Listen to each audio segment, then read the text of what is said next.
biochem tutor for the biochem review sessions. So today we are going to be covering thermodynamic systems. So what you covered last Tuesday. If I can just get this working. Yeah. So we'll be covering thermodynamic systems, a little bit of water, acid-base properties. We'll be finishing thermodynamics and doing a little bit of amino acids. If you watch the video on YouTube, you'll see that we did some amino acids and some polypeptides, and today we're going to go just a little more in depth. And we're also going to cover a little bit of protein structure. Raise your hand if you've already covered protein structures in your class. For those of you who have your hands raised, who's your professor? Okay, so both of you. Okay, so sadly, we won't be able to finish protein purification here. I would love to do that, but it's a little too in-depth. I'll see if I can do some practice problems and post that. All right, so this is a guide to the 20 common amino acids. What you should know about these amino acids is the pKs, the pK of the carboxyl group, the pK of the amine group, and the pK of the R groups. Do you need to know the pK of every single R group? Yes or no? No. Which ones do you need to know? The ones that are in St. Rocky Ched. Okay, perfect. So on your sheet at the top left corner, you have St. Rocky Ched right there. What is the pK of the R group for the amino acid that has the one-letter abbreviation S? 13. Which amino acid is that? Good job. What about T? Threonine. 13. Perfect. What about R? What is that? 12. So I'm going to put 12 just because it's an easy number. But just so you know, these numbers are subject to change. Okay, what about K? What amino acid is that? Lysine. I thought L was lysine. Leucine, good job. So that's 13, 13, 12, 10. And then what's Y? Tyrosine, good job. What about C? Cysteine, and what is that? 8. H? Histidine. Thank you. What about E? Glutamate or glutamic acid. And what number is that? Good job. And what about D? Aspartic acid, and that's also D. All right, so you guys have a pretty good idea of these pKs. What other pKs do you want to know?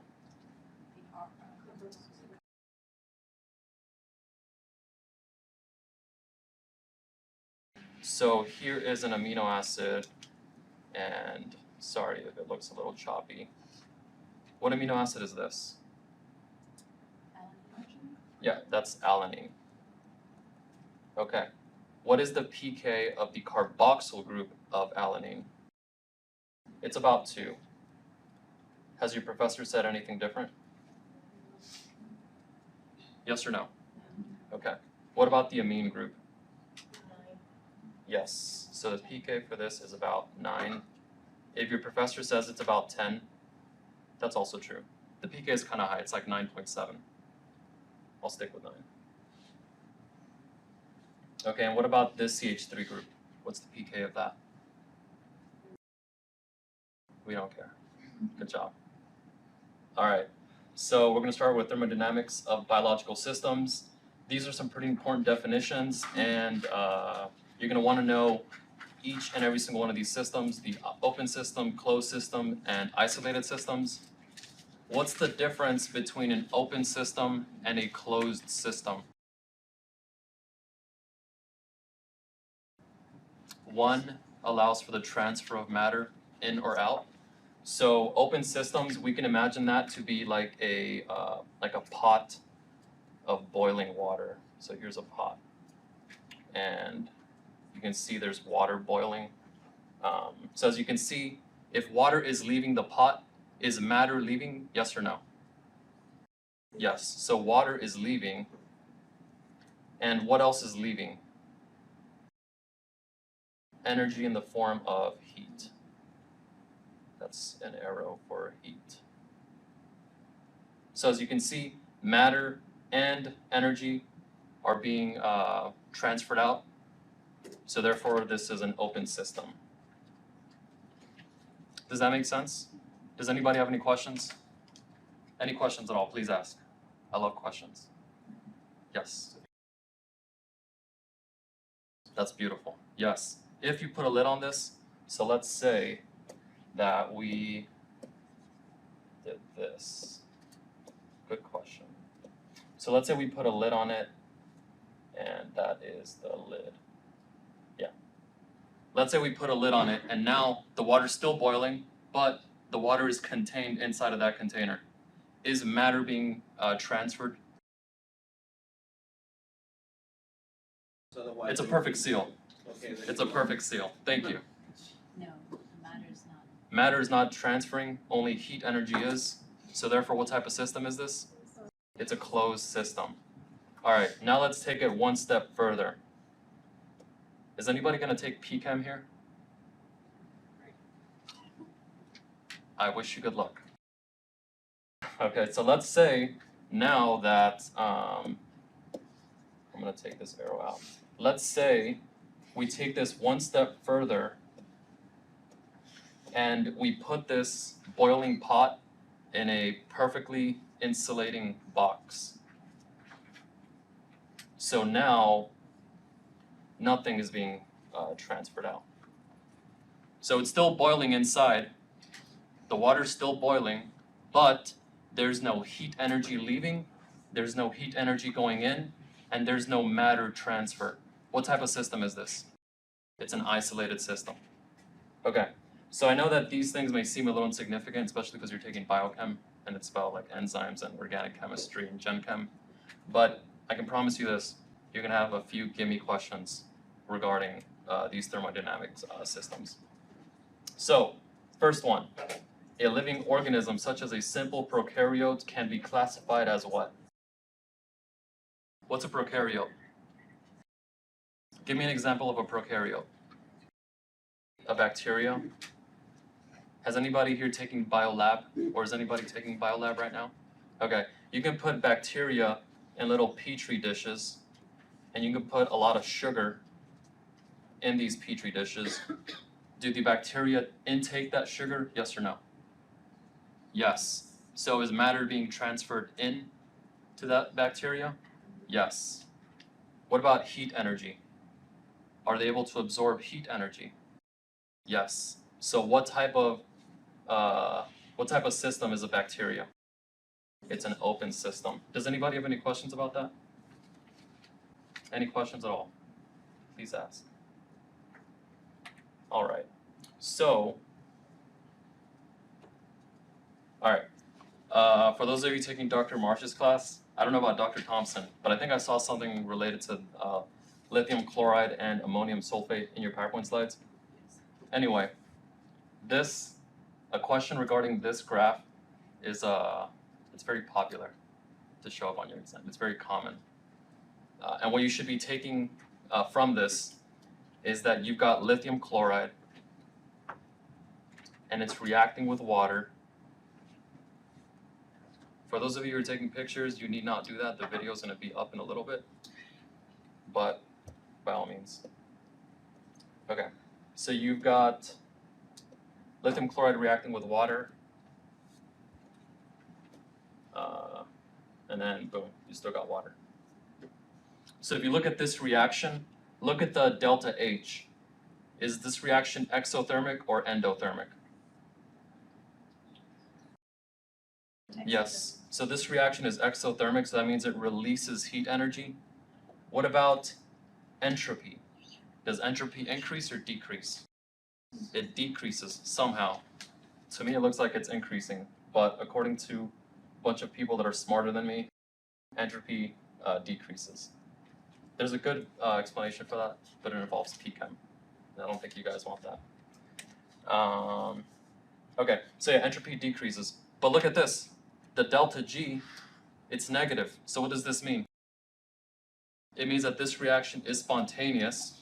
So is this reaction driven by entropy, or is it driven by enthalpy? Thank you. This reaction is driven by enthalpy. Does anybody have any questions about that? Yes. Okay, so there's the second law of thermodynamics. Yeah, it states that entropy of the universe is always increasing. It might be the third law. Thank you. Thank you very much. Yeah, so the change in entropy of the universe is always increasing. So when delta S is a positive value, that means that entropy is increasing, disorder is increasing, and as a result, that's a spontaneous process. So when delta S is greater than 0, that itself is a very favorable process. And so that usually lends itself to being spontaneous. Does that kind of make sense? Mm-hmm. Yes or no? Okay, get with me after. I'll explain it a little better. Yeah.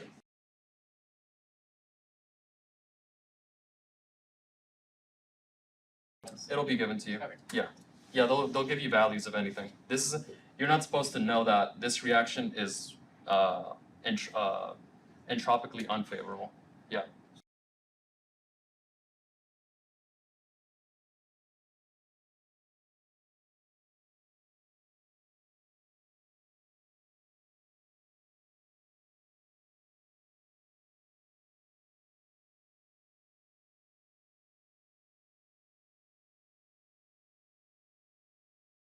What's a zinger?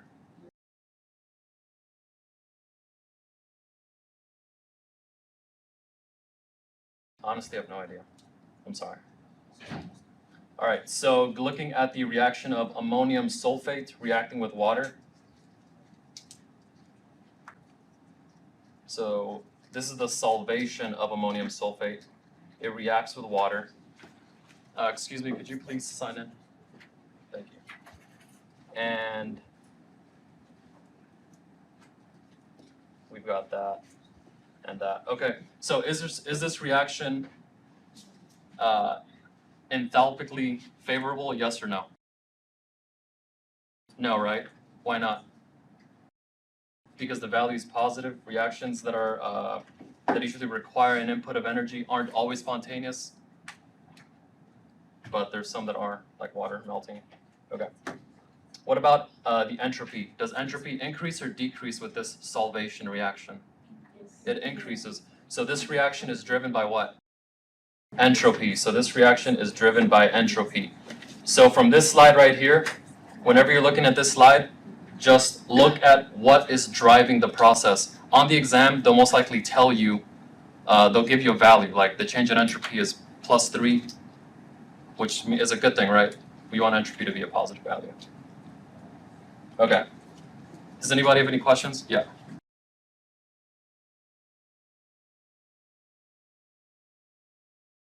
That's extremely spontaneous. That's very favorable. Yeah, you could say it's both. Oh. Yeah. Good question. All right. So number 2, which of the following is true regarding the solvation of lithium chloride and ammonium sulfate? This should be NH4, 2. Okay. Which of the following is true regarding the solvation of lithium chloride and ammonium sulfate? The solvation of lithium chloride and ammonium sulfate are both entropically driven. Is that true or false? Why is that false? Exactly, because the solvation of lithium chloride is not entropically driven. It's driven by enthalpy. So A is wrong. What about B? The solvation of lithium chloride and ammonium sulfate are both exothermic and thus spontaneous. Why is that false?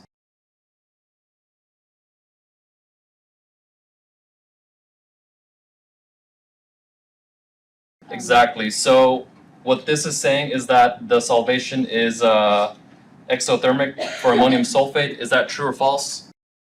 That is false. It's endothermic for ammonium sulfate. All right, what about C? The solvation of lithium chloride is exothermic and not entropically driven. Is that true?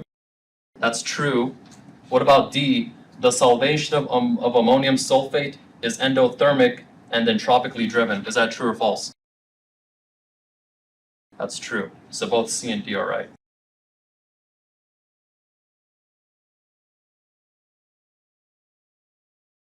No, I do that just in case somebody gets a hold of my packet. Yeah, I do that to like trick people, but not you guys. You guys are here. Excuse me. Could you please sign in? Yes. Thank you. All right. And so this goes back to the question that the gentleman over there, you asked, if the enthalpy is negative but the entropy is positive, the reaction is both enthalpically favored and entropically favored, and it's spontaneous at all temperatures. So yeah. All right, and this is a pretty important slide right here, especially for those of you in Dr. Marsh's question. He asks a lot of questions where he'll give you a reaction, and then he'll tell you the concentration of this is increased by 10-fold or 100-fold. So an example of that is this one right here, where it's saying that glucose 6-phosphate, so this is the structure of glucose 6-phosphate, gets turned into fructose 6-phosphate.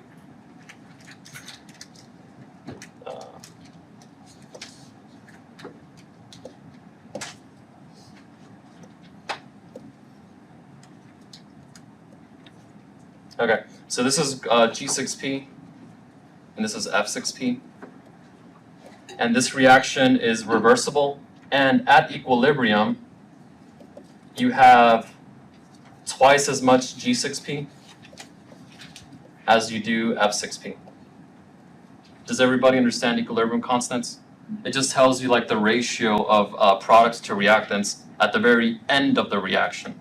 So at the end of this reaction, you have twice as much G6P as you do F6P.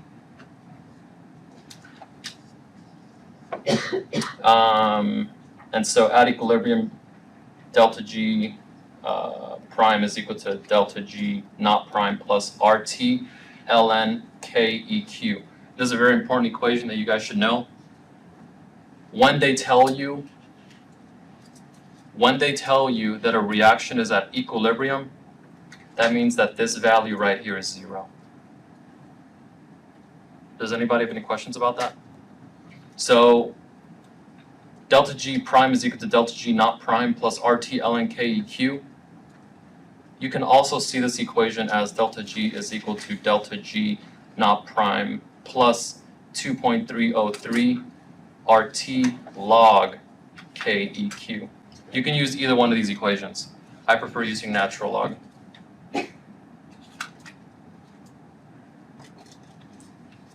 Okay, so like I said, study this slide on your own and be prepared to answer any questions about that. Yeah.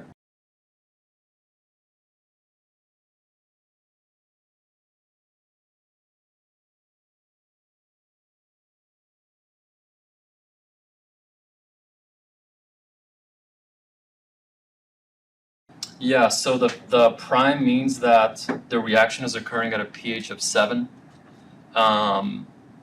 But this value right here, the delta G naught, this right here means that it's the delta G value when G6P and F6P are both found at 1 molar. So if you have 1 mole of G6P and if you have 1 mole of F6P and you put these two in a beaker, that is the Gibbs free energy associated with the reaction that happens. So just because you put 1 mole and then 1 mole of this, it doesn't mean that it's going to stay as 1 mole.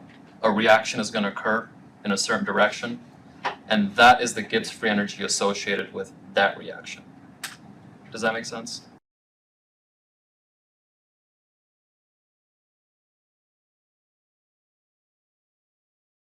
You can do that. Okay. Yeah. No, if they tell you that the reaction is at equilibrium, you can actually do that. Just set this equal to 0, and then just solve for KEQ.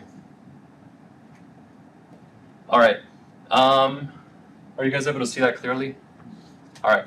So this is just for you guys to see what the hydrolysis of phosphoenol pyruvate and all this other stuff, what their Gibbs free energy is. So if you look here, phosphoenol pyruvate, when it's hydrolyzed with water, what is hydrolysis? It's the cleavage using water. Hydrolysis is the cleavage using water. Dehydration is the loss of water. So if you see here the hydrolysis of phosphoenol pyruvate, so what's going to happen is you've got this molecule right here.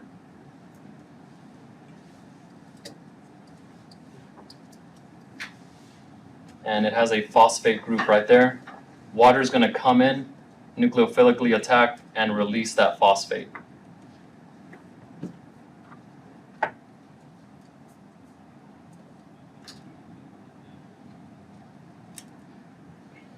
Okay, so this is the hydrolysis of phosphoenol pyruvate. What is the Gibbs free energy associated with that hydrolysis? It's on this right here. What is the Gibbs free energy associated with the hydrolysis of phosphoenol pyruvate? Is it too small?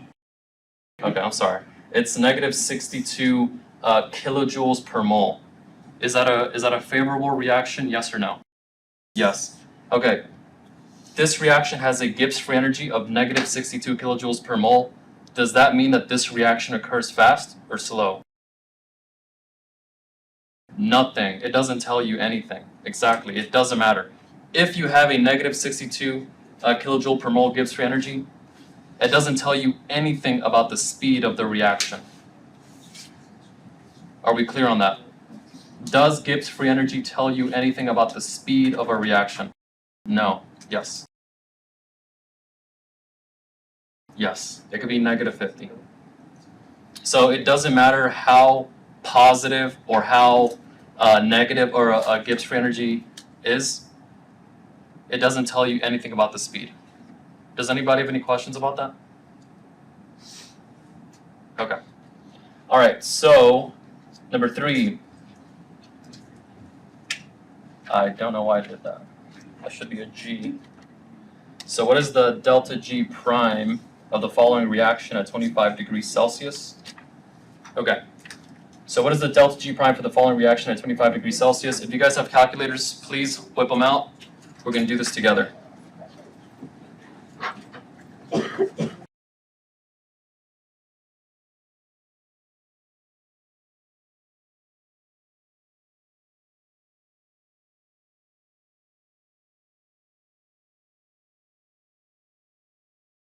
Okay, so what we have here is the reaction. ATP and water reacting to form ADP and phosphate. So this is a hydrolysis reaction. All right, and at equilibrium, what are the products and what are the reactants?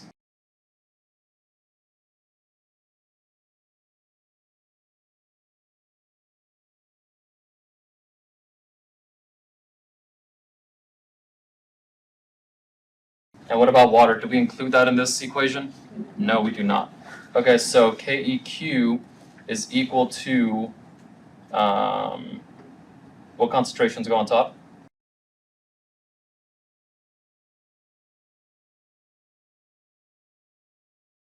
So I'm going to convert these to molar instead of keeping them with millimolar. If you keep it in millimolar, you'll get the wrong answer.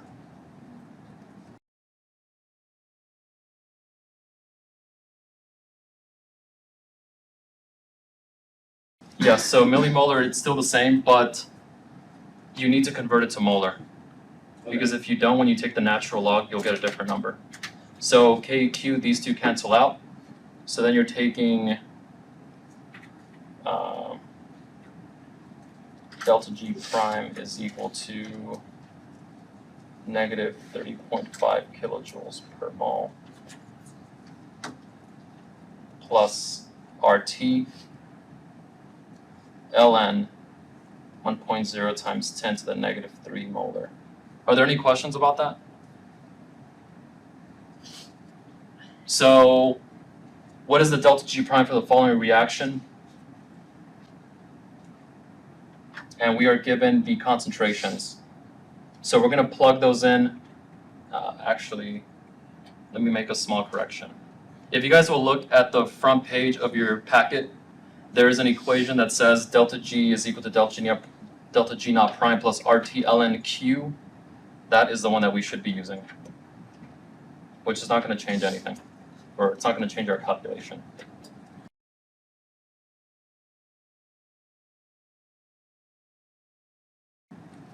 So we have these concentrations which are not at standard state. How do we know that these concentrations aren't standard state? 25 degrees Celsius does tell you that it's at standard conditions, that the reaction is occurring at standard conditions. But just like she said, if this was standard state, all the concentrations would be at 1 millimolar. And so because they're not at 1 millimolar, we know that we should be using this equation.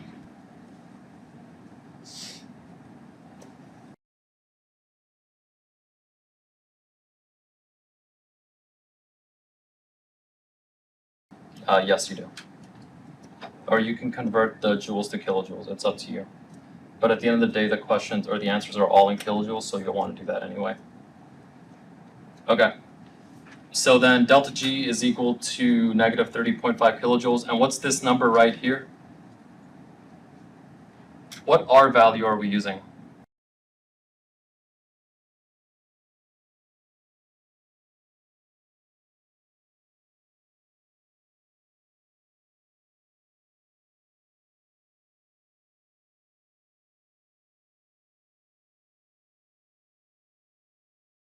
If you're using log, yes. Okay, got it. But here we're using natural log, so you don't have to do it. All right, so this is the R value, and we know the temperature. It's 25 degrees Celsius.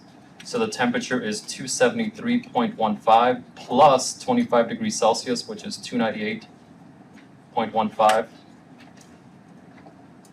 And so then what is your delta G prime value? If somebody could please calculate that for me. I can do it.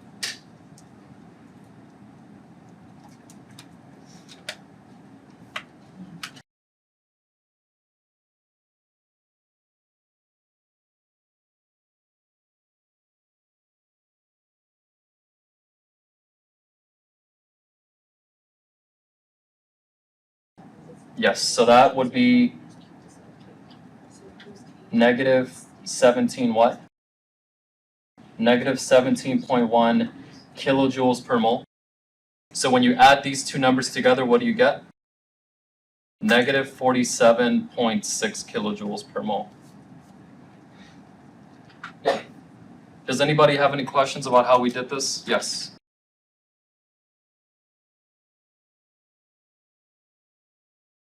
Oh, so the temperature that you're supposed to use is absolute temperature. So we're given the 25 degrees Celsius. And so in order to get your absolute temperature, you're supposed to use 273.15, and then you're supposed to add the amount of Celsius that you're given, which here is 25, which gives you 298.15 Kelvin. Or yeah. So at 0 degrees Celsius, at 0 degrees Celsius, do you know what this translates in absolute temperature? So at 0 degrees Celsius, absolute temperature, yes, it's 273.15 Kelvin. Yeah, thank you. I suck at Fahrenheit. Yeah, you will only be using absolute temperature. If they ever give you a temperature in degrees Celsius, don't use that. Or don't use that straight away. Convert it to Kelvin. So if we want to convert this to Kelvin, we just do plus 25 degrees Celsius. And this adds up to 298.15 Kelvin. Does that make sense? Okay. I should have mentioned that. Only use absolute temperature. Thank you for the question. Yeah. I don't know.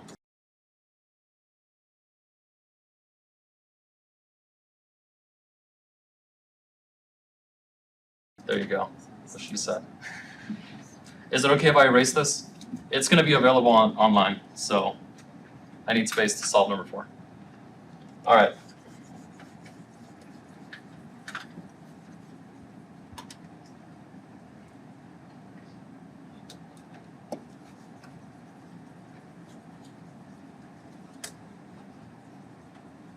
One day I'll learn how to use this a lot better. Don't worry. Okay, so for number 4, based on the following reactions, what would be the delta G naught prime for the formation of ATP from phosphoenol pyruvate and ADP? So we want the formation of ATP. So what is the delta G naught prime for the formation of ATP from phosphoenol pyruvate and ADP? So look, because we want the formation of ATP, what we're going to do is we're going to rewrite this equation showing the formation of ATP. How do I do that? Just reverse it. Perfect. So I'm going to do ADP plus phosphoenol or plus phosphate goes and becomes ATP plus H2O. Does that make sense? So the question is asking for the formation, the delta G naught prime for the formation of ATP, and this equation right here shows the formation of ATP.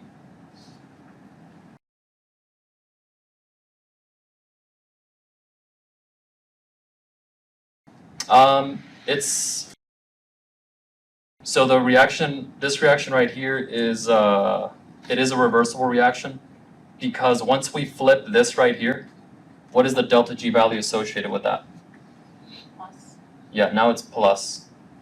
So this delta G naught prime is equal to plus 31.1 kilojoules per mole. Does that make sense? This looks like a 6.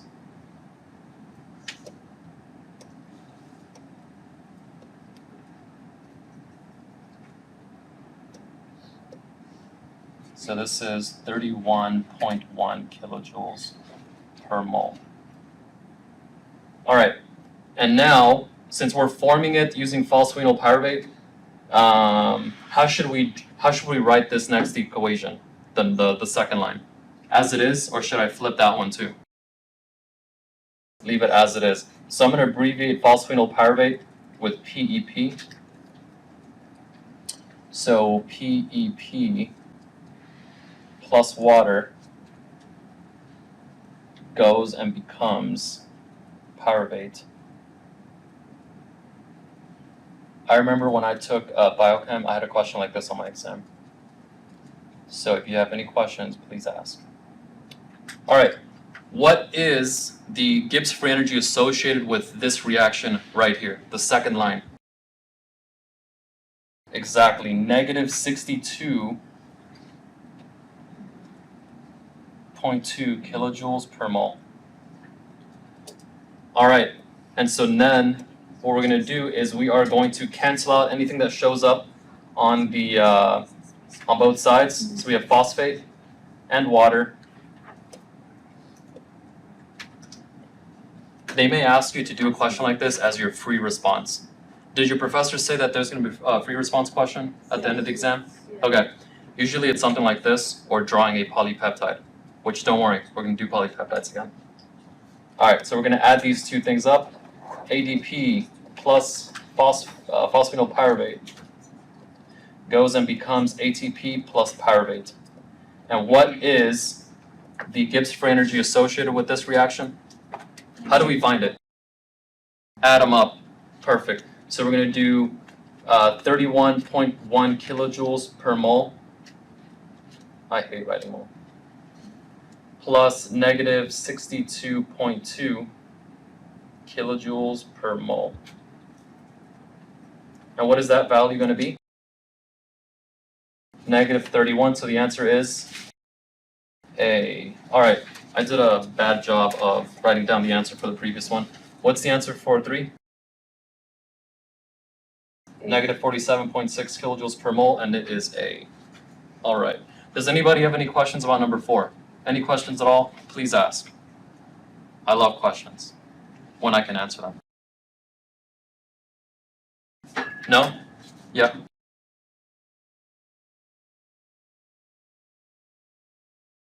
Exactly. So the question is asking for the formation of, or for the Gibbs free energy for the formation of ATP. And so the first line, that actually shows the hydrolysis of ATP, which is the destruction of ATP.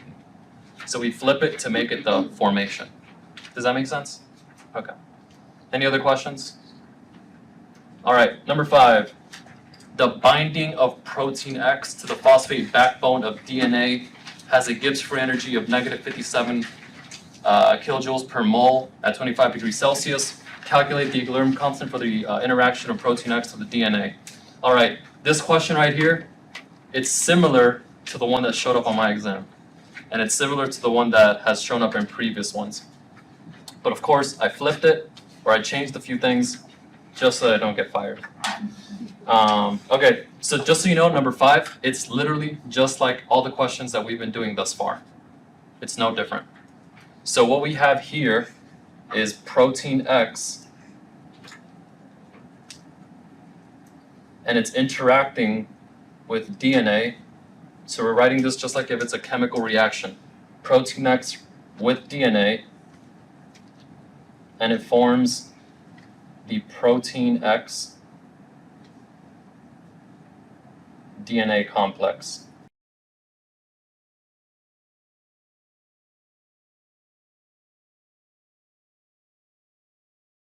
I didn't have to. That's a good one though.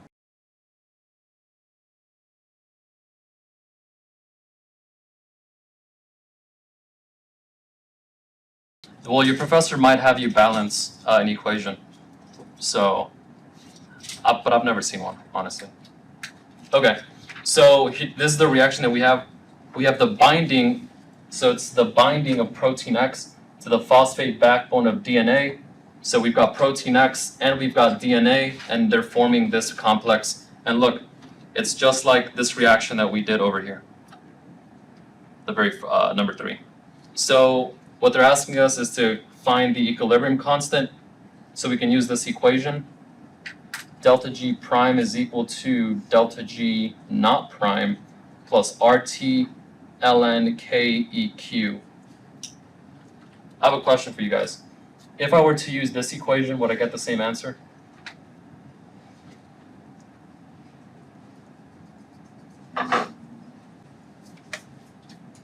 Yes or no? Yes. Oh, so that's the one that you use whenever they give you concentrations that aren't 1 molar or 1 millimolar. So that would be this one, and you would still get the same answer. Okay. So we're going to use this one just because I like it better. And so we're given the delta G naught prime. So we know this right here. We know this. And the reaction is at equilibrium. So what does that tell us about our delta G prime? It's 0, so we can zero this out right there. Here. So this right here is 0. And so what that means is we have delta G naught prime is equal to negative RT ln KEQ. Does anybody have any questions about how I did that? Please ask. I can understand it if this is confusing. I hate algebra. Any questions at all? Yeah. Yes. If the question on your exam says a reaction is at equilibrium, boom, cancel out this right here, and you're done. For now. Yeah.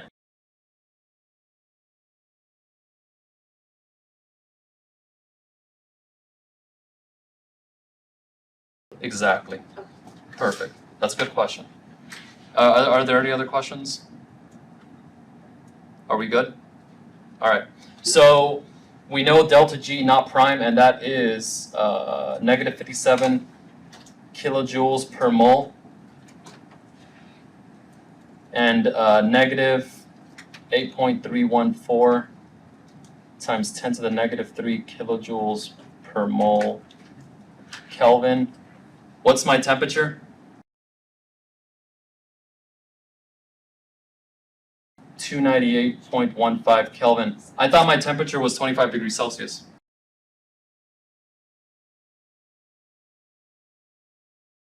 Exactly, so we're supposed to add this right here with 273.15, and that gives us the absolute temperature.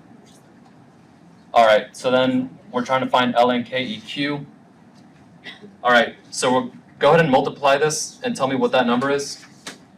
Okay, let's do this. Let's work this out one step at a time. What is this number right here multiplied by 298.15 Kelvin? So it should be negative 2.46 kilojoules per mole. 2.47? Okay. So let's go with 2.47. So 2.47 kilojoules per mole, ln KEQ. Okay, so what should I do next? Divide both sides by negative 2.47 kilojoules per mole. Okay, and what number do I get when I do that? Negative 22, well, is it negative or is it positive? Oh. The negatives cancel out. So what's that number again? 22.9. And that is, the units cancel out, and that is ln KEQ. Alright, check this out. Now we're going to do some magic, and that is, we're going to exponentiate both sides. That's going to knock out this natural log. And what is e raised to the 22.9?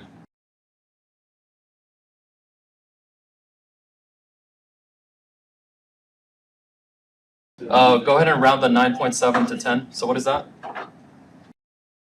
10 to the 9th.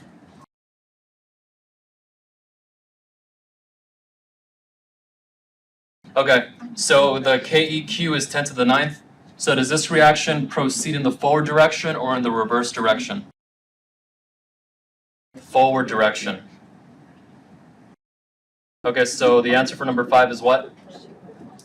The answer for number 5 is C. Are there any questions about number 5? Any questions at all?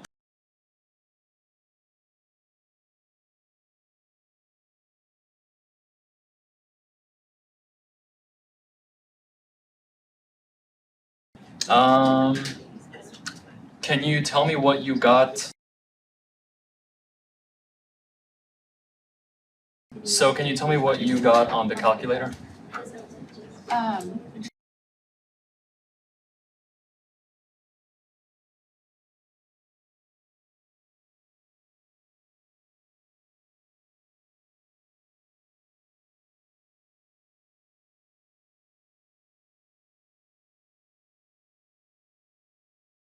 Okay, so e raised to the 22.9, that should be, that's 1, 2, 3, 4, 5, 6, 7, 8, 9. So that's 8.817 times 10 to the 9th, which is roughly 10 to the 10th. Is that right? Yeah, because this is essentially 10, which is 10 to the 10th. All right, so yeah, the answer for number 5 is actually A.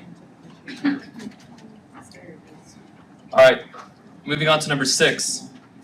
Yes.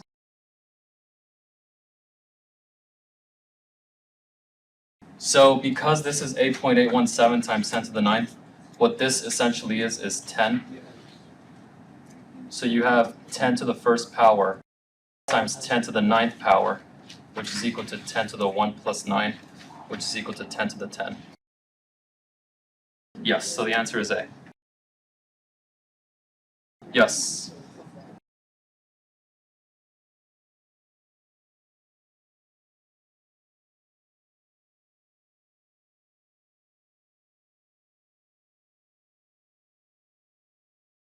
Oh, so the reason why we use ln KEQ is because the reaction is at, or we're trying to find the equilibrium constant. And so we're not given any concentrations that are not at standard state. So we're not given any concentrations at all. And we're trying to...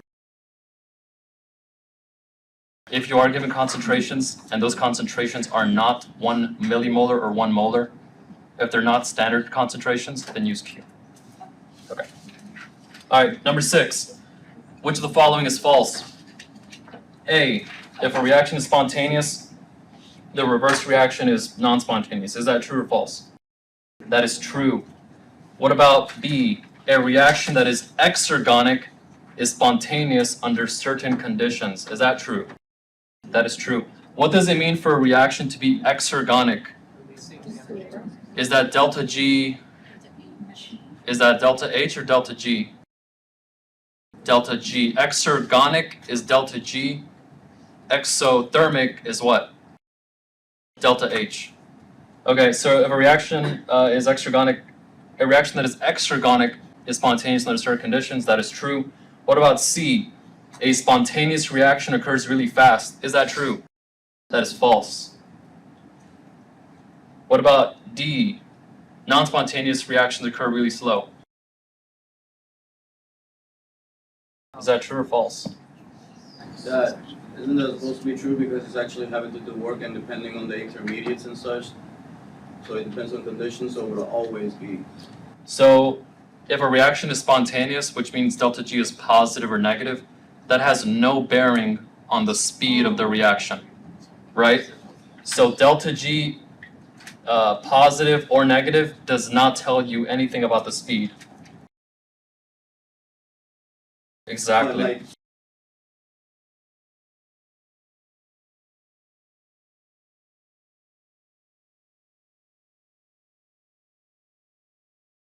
Not necessarily. Okay, so the answer for number 6 is what? Yeah. What's the answer for number 6? C and D. Yeah, on the exam, you most likely won't have 2 correct answers. All right, number 7. An example of a closed system would be what? An insulated calorimeter? Yes or no? What is an insulated calorimeter? What type of system is that? Insulated system. Okay. B, a chemical reaction occurring in a sealed beaker. Okay. So A is wrong. What about C, a pot of boiling water? No. A reaction occurring inside the contents of an insulated metal cylinder. Exactly, that's also isolated. So the answer for number 7 is B. Good job.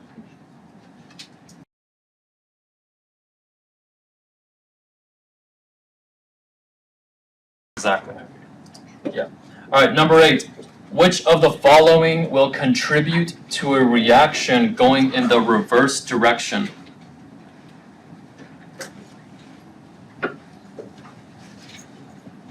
A, delta S is negative. Yes. B, delta G is negative. That'll make it go in the forward direction, right? T delta S is positive. Will that make it go in the reverse direction? Yes or no? No, that makes it go in the forward direction. What about delta H is negative? That makes it go in the forward direction. What about T delta S is 0?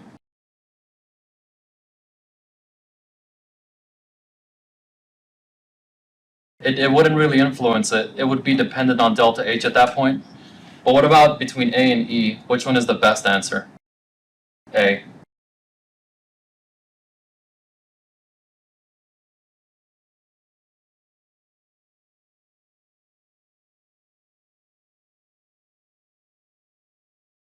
All right, quick quiz. So I got this from Dr. Taylor. Is that her name? Yes. Okay, I got this from Dr. Taylor's slides. And here's what I like about Dr. Taylor's slides. Her questions, what I've heard, the questions that she puts on her little quick quizzes, they are really, they're really likely to show up on your exam. And I think this is a really good question because when I first saw it, when I took biochem, it really confused me. So let's go through it. A phosphoric acid solution has a pH of 2.15. If the concentration of H2PO4 is 50 millimolar, what is the total concentration of phosphoric acid in solution? So here's the first thing that I want you guys to know. When they're asking you for the total concentration of phosphoric acid, they're literally talking about the amount of H3PO4 H2PO4 minus HPO4 2 minus and PO4 3 minus. So these are all phosphoric acid in some way, shape, or form, even though the very last one doesn't have any protons to give up. So what the question is asking for all of these, but you don't even have to worry about that. All you got to see is that the pH is 2.15, and check this out. This is the best way to do this, because you most likely are going to see a question like this on your exam. So pH 2.15, and your pK is 2.15. Does anybody see where I'm going with this? pH is equal to the pKa, and when the pH is equal to the pKa, so when the pH is equal to the pKa, so let's do that over here. So you have 2.15 is equal to 2.15 plus log of the conjugate base over the acid. Are there any questions so far? Yes.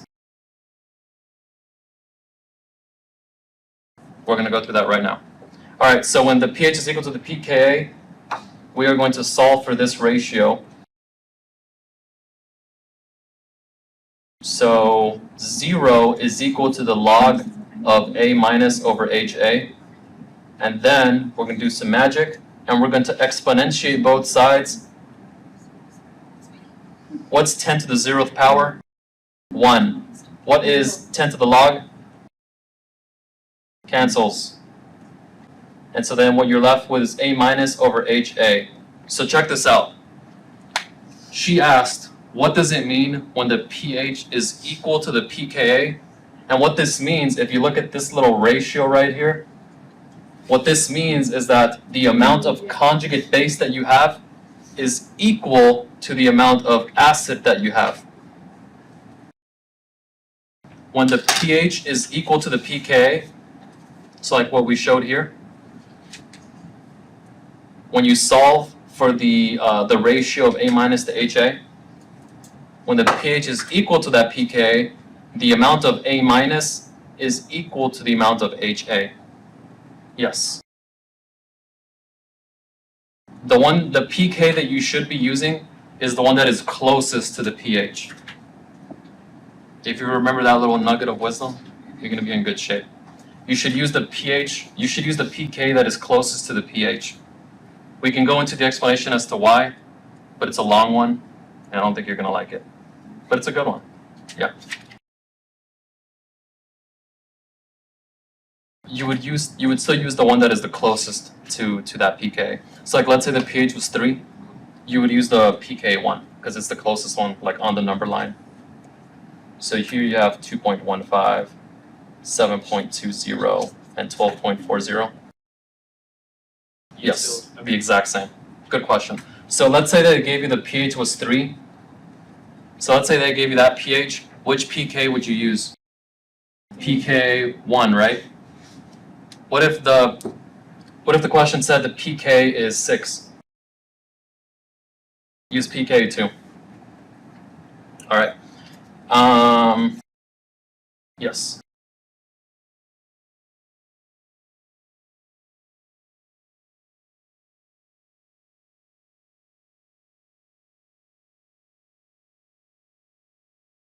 I've never seen a question like that. That's a good one. Let's see. I don't know. I think that's a question for your professor. Yeah. All right. So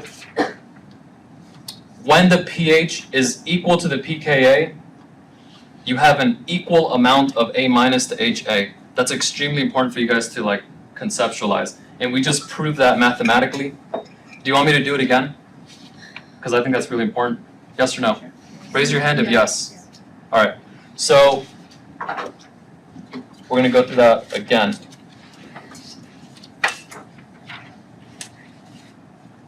All right, and don't worry if we don't get through all the questions. If we don't get through all the questions, what I'm going to do is I'm going to record the rest of the answers on my own, and I'll post those on YouTube. All right, so when the pH is equal to the pKa, so here we have a pH of 2.15, and it's equal to the pKa,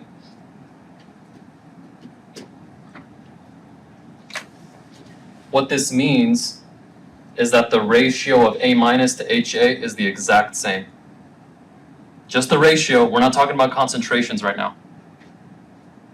All right, so when the pH is equal to the pKa, what I'm telling you is that these ratios are the exact same, and what we're going to do is we're going to prove that using math.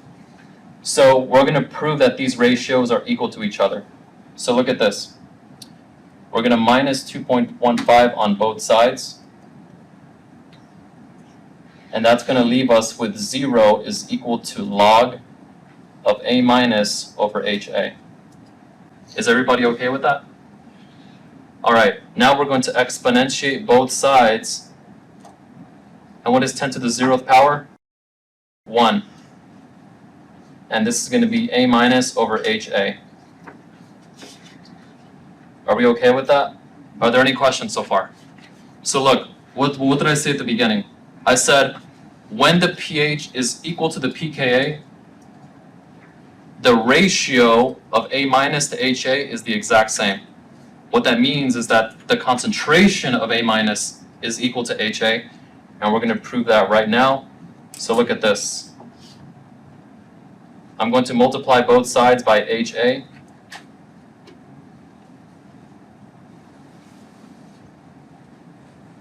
And this is going to cancel that out. And HA is equal to A minus. What's the concentration of HA? It says that it is 50 millimolar. So therefore the concentration of A minus is what? 50 millimolar. So the concentrations are both the same. So what is the total concentration of phosphoric acid? 100. All right, on that video that I make, because I know we're going to run out of time, I'm going to do a question just like this, but I'm going to expand it a lot more, and you're going to see exactly what I mean. So don't worry if you don't get this right now. Yeah.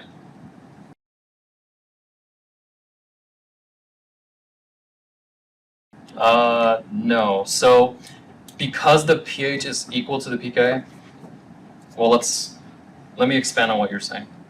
So what you said was that if we have H3PO4, we would use pK1, right? Okay. And for H2PO4 minus going to HPO4 2 minus, we would use pK2, right? Okay. So here we're using pK1. Here we would use pKa2, and going to PO4 3 minus, we would use pK3. Okay, so we can actually solve this. We can solve this one using pK2, but what you'll see is that there isn't any of the conjugate base. So if we said that the pH was 2.15, and we used pK2, which is 7.21, plus log of A minus to HA,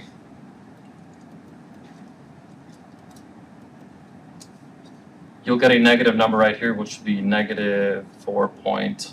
I suck at math, so please help me. Negative 5 point what? Negative 5.05 is equal to log of A minus over HA. So then exponentiate both sides.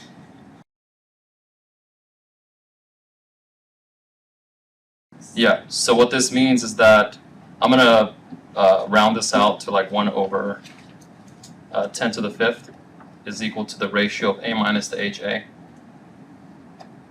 So this means that for every one conjugate base, you have 100,000 HA, in which case your A minus would not be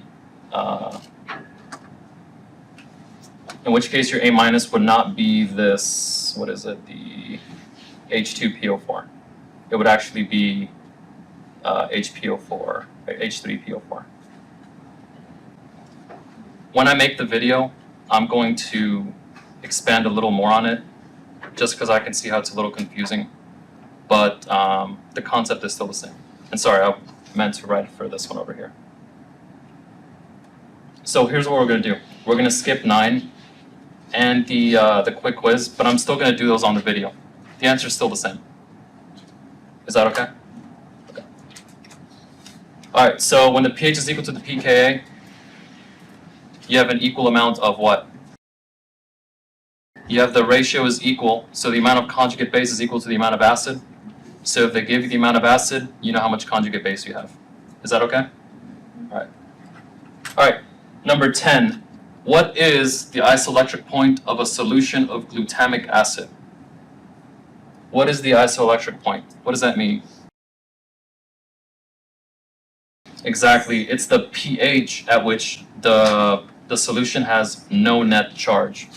So how do we do that? How do we find the PI?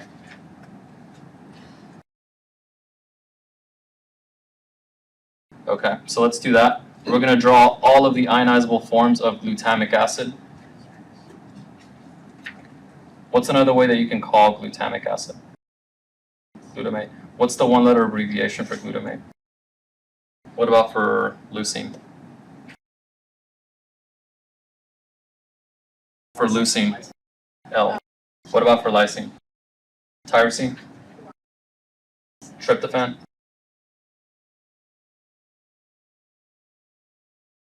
Alright, so what is the PI of a solution of glutamic acid? So here's what we're going to do. I'm going to list all of these pK values, and this is what I advise you to do. List all of these pK values in ascending order. So 2.21, 4.30, and 9.70. All right, we're going to put reversible arrows.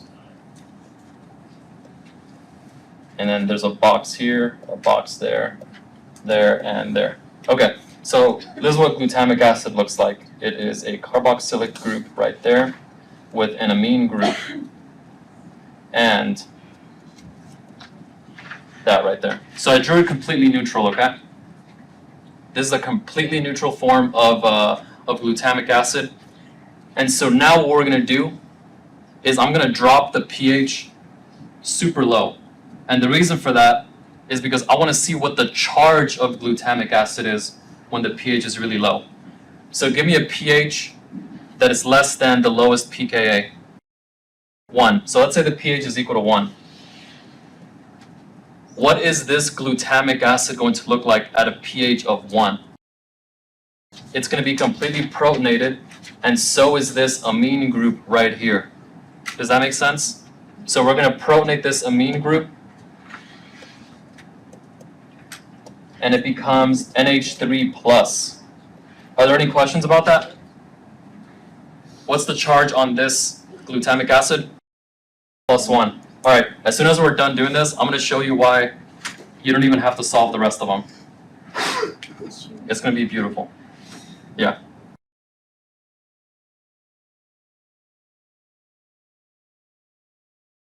Good question. So she's asking, why aren't we protonating these carboxylic acids? Is that right? Okay. So the pH is really low, so therefore we should protonate everything. Do you agree? But they're already protonated. You do not protonate carboxylic acids any further. If you see that a carboxylic acid has an OH, you cannot protonate it any further. I know that in OChem you learned that you can, but this is biochem, and in biochem we throw away a few rules. Okay, so just like how we don't protonate OH any further, look at this. You also do not deprotonate NH2 any further. You do not do it. When can you deprotonate NH2? When can you deprotonate NH2? Never. Not in biochem. You cannot take NH2 to NH-. But if you have NH3, you can deprotonate that. You can deprotonate that to NH2. Are we okay with that? Are there any questions? Please ask. That's a really good question.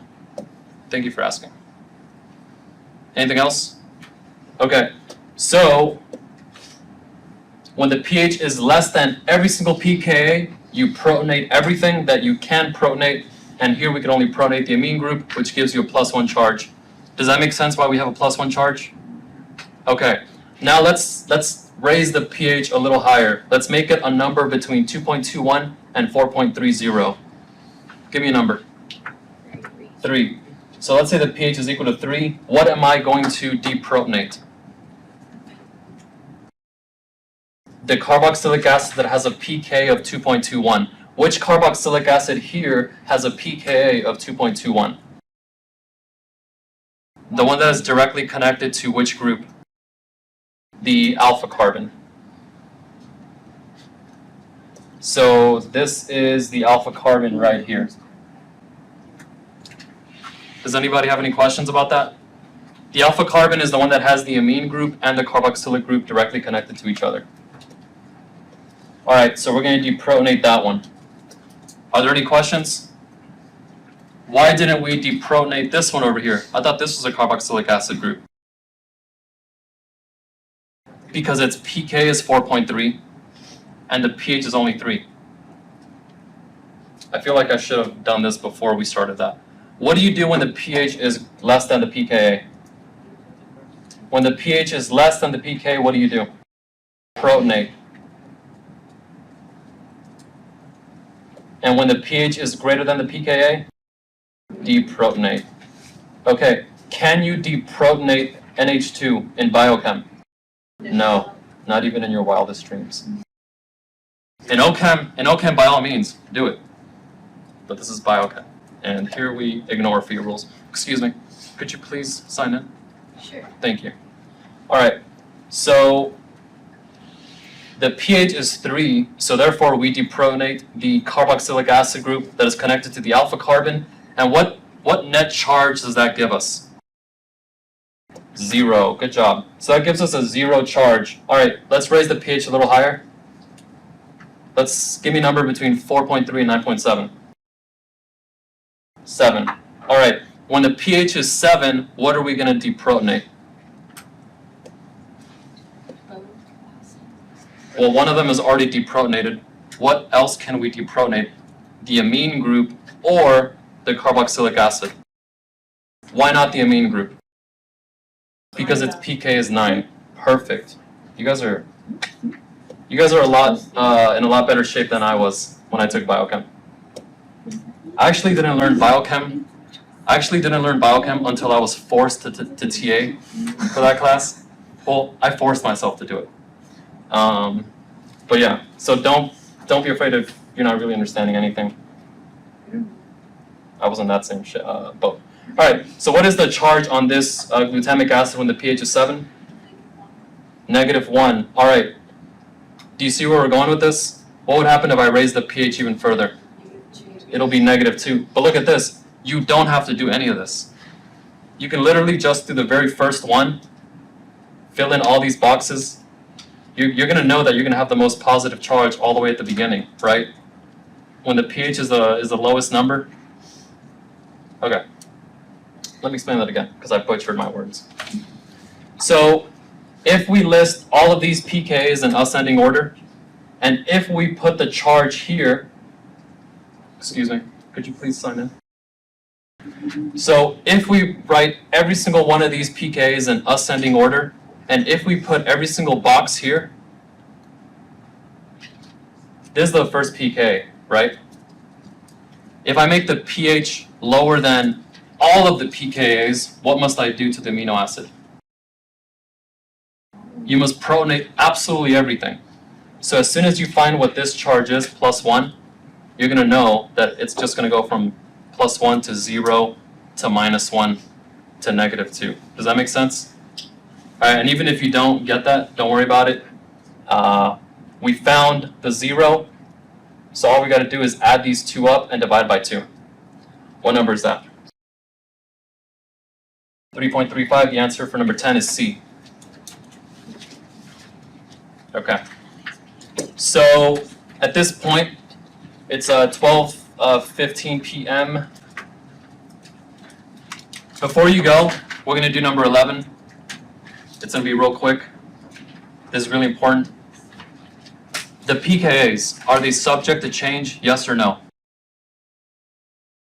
Yes, pKa's are subject to change.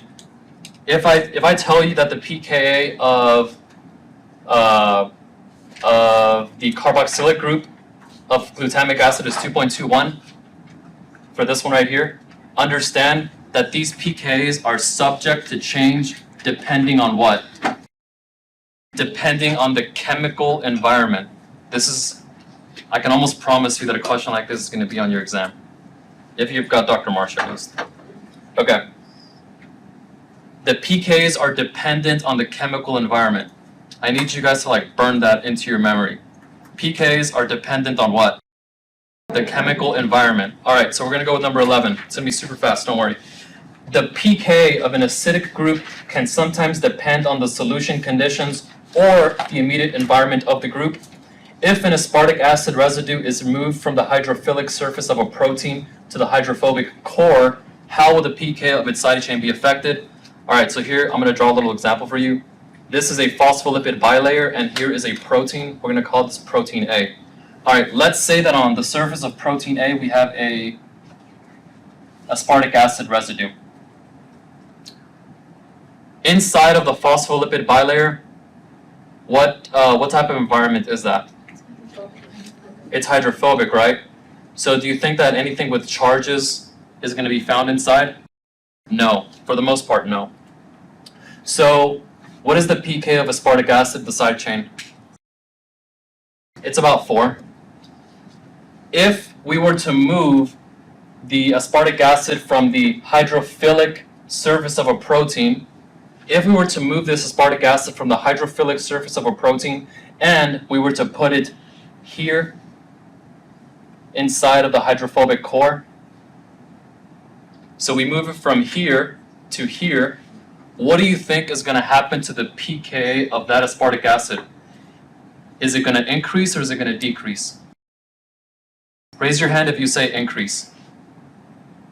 Raise your hand if you say decrease. The correct answer is it will increase. And the reason for that is because of what I said in the very beginning. Would you find anything charged at the hydrophobic core? Anything with a hydrophobic environment? No. So what this means is that this glutamic acid, it's going to want to keep its proton, right? And so if something is going to keep its proton better or more, does that mean that the pK increased or decreased? It increased. So glutamic acid essentially became a worse acid. So the pK could be 7 now. Does that make sense? It now wants to keep its proton, so pK increased. Alright, so the takeaway from number 11, the pK of amino acids is dependent on what? The chemical environment. Never forget that. Alright, if you've got any questions, please go ahead and stick around. Other than that, I hope you all have a good one, and good luck on your exam. Hey everyone, this is Alfonso Flores again. I don't know why I keep saying my name. I think I just love introducing myself. Okay, so what we're going to do is we're going to go over the questions that we didn't get to finish in our review session, and I'm going to harp on some of the stuff that I feel I didn't cover as well as I should have. So the first thing is the thermodynamics of biological systems. I wanted to give you an analogy. Not sure if that's the right word.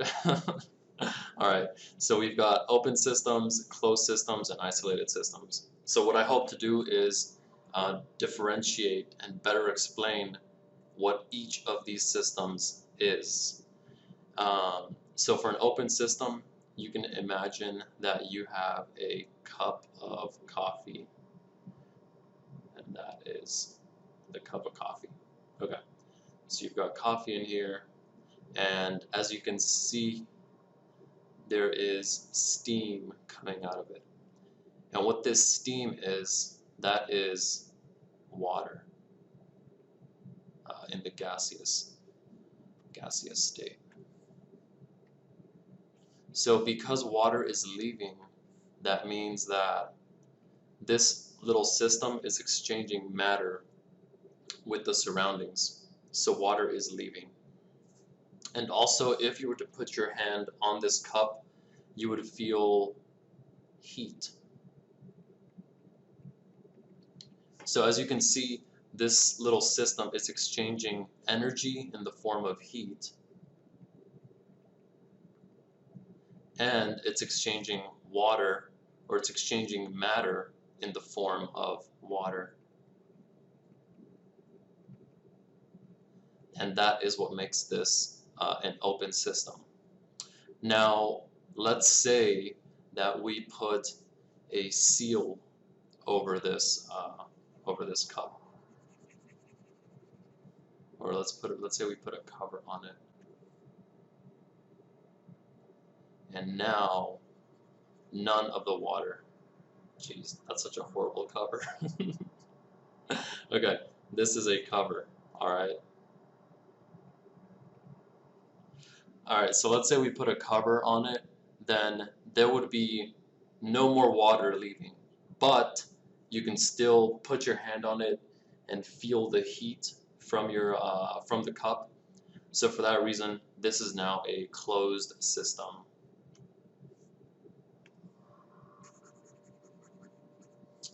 And then finally, let's say that we put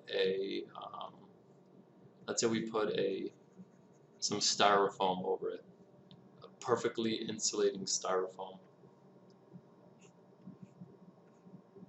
So this is a three-dimensional box, or at least it's supposed to be.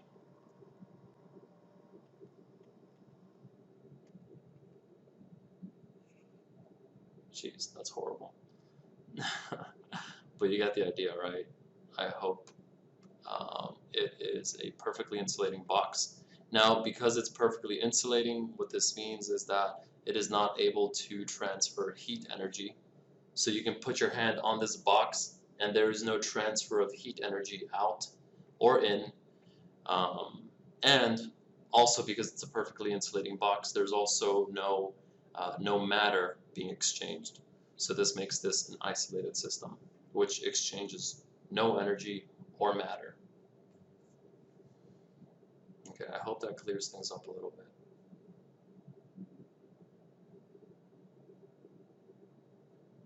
Okay, so I also want to go through number 5 just because I messed up the explanation for this one a little bit. So what we have here is protein X, and it's binding to the phosphate backbone of DNA. And so this reaction, so here's protein X. This is protein X, and it's reacting with DNA. So this is DNA. And this is protein X.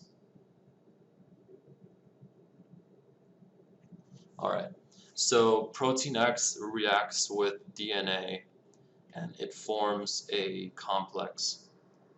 So here's protein X, and this is DNA.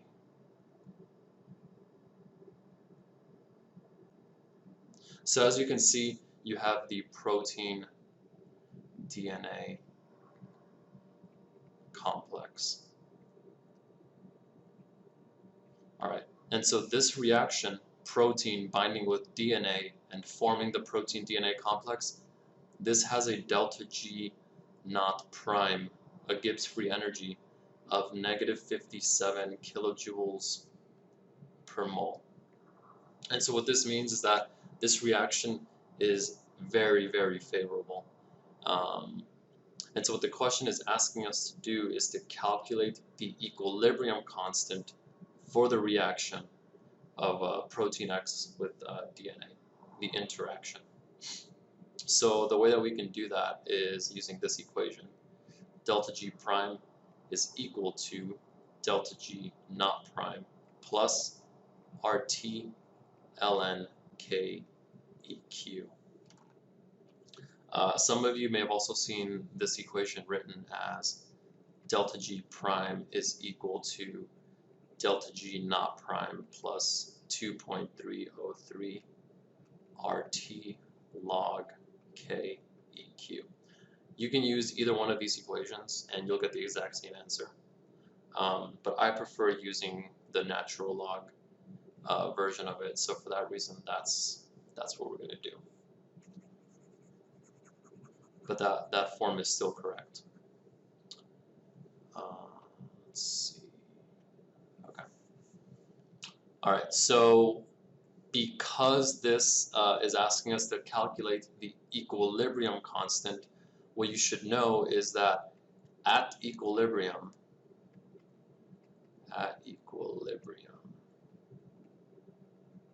your delta G prime is equal to 0. So let's start from the beginning. The binding of protein X to the phosphate backbone of DNA has a delta G naught prime equal to negative 57 kilojoules per mole. So the reaction is very favorable. And it's asking us to calculate the equilibrium constant for the interaction of protein X with DNA. So because it's asking us to calculate the equilibrium constant, we have to set delta G prime. Let me see if I can find where I'm at. There we are. We have to set delta G prime to 0. So this has to be 0. All right, so now that we've done that, we can just rearrange this equation and we can solve for KEQ. So delta G naught prime is equal to negative RT ln KEQ. All right, and so we can divide both sides. Well, let's plug things in. So negative 57 kilojoules per mole is equal to negative R, which is 8.314 times 10 to the negative 3 kilojoules per mole. So notice how we're given that constant here, but I changed it to 8.314 times 10 to the negative 3 kilojoules because the way that it's given to us, it's in joules. All right. I can't seem to find this cursor. Sorry about that. Okay, so our temperature is going to be 25 degrees Celsius, but we have to convert that to absolute temperature. So what we have to do is add 273.15, which makes this 298.15 Kelvin. So that is 298.15 Kelvin, natural log KEQ. All right, so I'm gonna have to do that on my calculator because I don't actually have the answers in front of me. That's a good thing though. It keeps me honest. Okay, so I multiply those two numbers out and I get, let me write this down completely. I get negative 2.479, and that's kilojoules per mole ln KEQ. Okay, and that negative, the reason why it's negative is because of this value right here, the -1 that's in front of all of this. But as you know, when you have negative and a negative on both sides, you can just divide by -1 and that cancels out. So I'm just going to make these positive values now. Okay, so now I'm going to divide both sides by 2.479. So dividing both sides by 2.479 kilojoules per mole. And what that's going to give me is, on the left-hand side, we're going to have a unitless value of 22.993 is equal to ln KEQ. All right, so since we're solving for KEQ, we're going to exponentiate both sides. And that is going to knock out that natural log. And then I'm going to do it on my calculator. Okay, and so the answer that I get is KEQ is equal to 9.68, and I have to count the decimal places. 1, 2, 3, 4, 5, 6, 7, 8, 9. So 9.68 times 10 to the 9th. Okay, so let's look at the answer choices. We have 10 to the 10th, 10 to the 8th, 10 to the 9th, and 10 to the 7th. So in class, we said that the answer was, geez, I can't find this. Okay, so in class, we said that the answer was 10 to the 9th, but the answer is actually 10 to the 10th. And the reason for that is because you see this 9.68 right here. This 9.68 is roughly 10. Okay?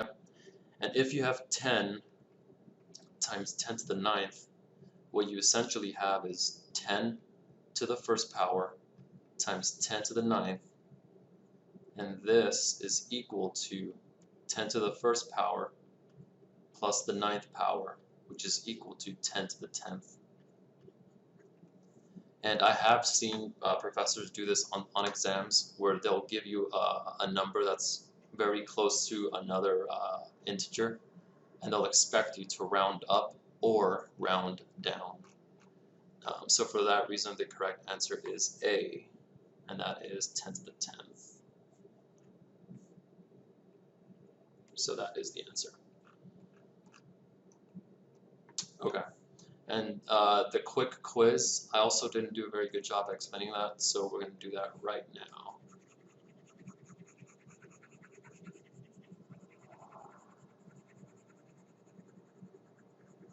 I'm sure there's a more efficient way to do this. I just haven't learned it yet, but I will soon, don't worry. I'll get better at this, I promise. Alright, so we have a phosphoric acid solution with a pH of 2.15.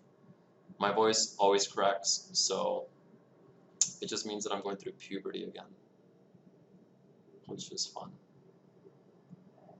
Okay, so here's a solution, and it's made up of phosphoric acid, and the pH of this solution is equal to 2.15, so it's pretty acidic. And so what they told us is the concentration of H2PO4 minus, which is 50 millimolar. Alright, and so the question is asking, what is the total concentration of phosphoric acid in solution? So I'm going to go into a great explanation. Or not great as in like awesome, like I'm doing a good job. Just like I'm going to go in depth. That's what I meant to say. So we have a solution of H2PO4, or we have a solution of phosphoric acid. And so we want to find is the total concentration of phosphoric acid. So let's start from the very beginning. We're given 3 pKa's. Each one of these pKa's corresponds to one version of phosphoric acid. So here is H3PO4. The pKa that corresponds to H3PO4 is pKa1. So pKa1.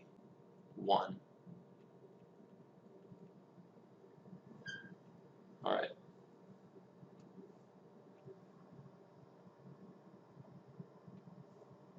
So what this means is that when the pH is equal to or greater than pKa1, when the pH is equal to or greater than pKa1, H3PO4 will be deprotonated and turned into H2PO4 minus.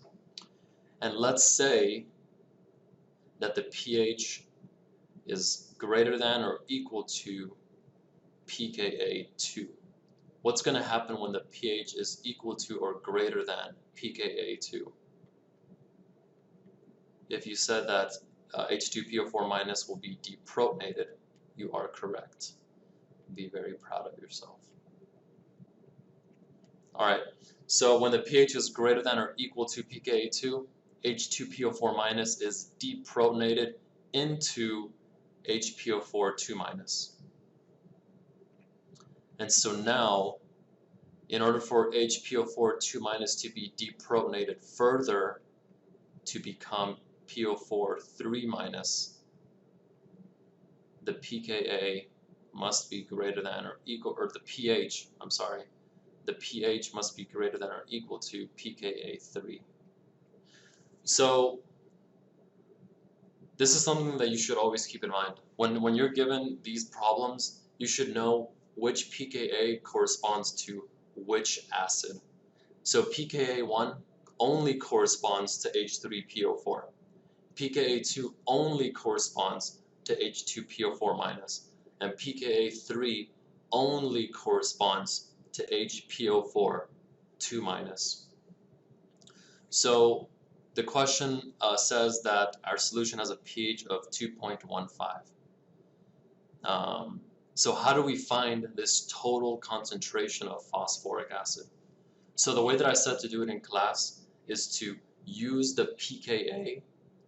My voice keeps cracking. Yeah. Use the pKa that is closest to the pH, and you're going to see right now why that makes sense. So we're going to use the Henderson-Hasselbalch equation to find this total concentration. So pH is equal to pKa plus log of A minus over HA. We know that we should use this equation because we have a buffer solution. So pH is equal to pKa plus log of A minus over HA.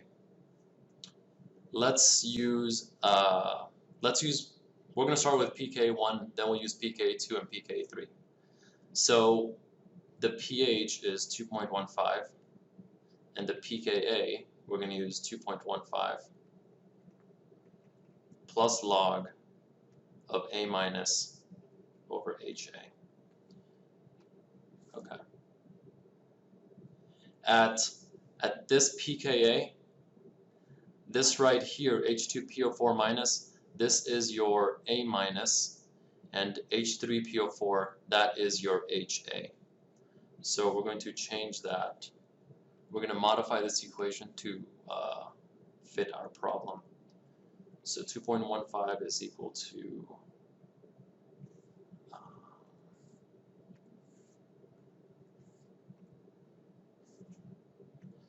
is equal to 2.15 plus log of H2PO4 minus over H3PO4.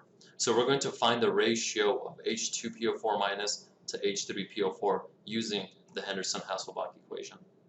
And so if we do that, we can subtract 2.15 from both sides. And what we get is 0 is equal to log of H2PO4 minus to H3PO4. So now we're going to exponentiate both sides. And what this means, or what this says, is that 1, right, because 10 to the 0 is 1, 1 is equal to the ratio of H2PO4 minus over H3PO4. So what does this tell you? If you multiply both sides by H3PO4, what you get is H3PO4 is equal to H2PO4 minus. So whatever our concentration of H2PO4 minus is, that is going to be the concentration of H3PO4. So since we know H2PO4 is 50 millimolar, then we also know that the concentration of H3PO4 is also 50 millimolar. Okay, so this is what happens if we use pKa1, which is the pKa that is closest to the pH. Alright, so we just found that when the pH is equal to the pKa, the ratio of conjugate base to the acid is 1 to 1. So when the pH is equal to the pKa, we just did this algebra and we found that the ratio of H2PO4 minus to H3PO4 is 1 to 1. So this means that the amount of H2PO4 minus is equal to the amount of H3PO4. Remember, this is just pK1. Now we're going to use pK2, and let's see what happens when we do that. So I'm going to erase all this.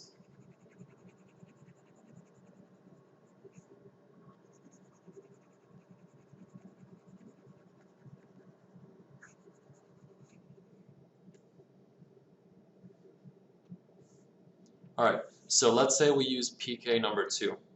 So the pH is still 2.15. I'm going to do it over here.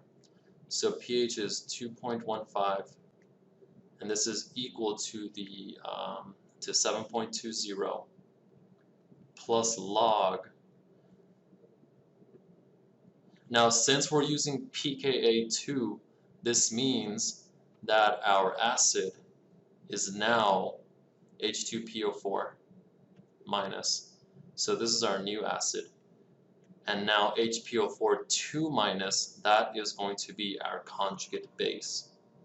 So we're going to put H2PO4 minus as our acid and HPO4 2 minus as our conjugate base.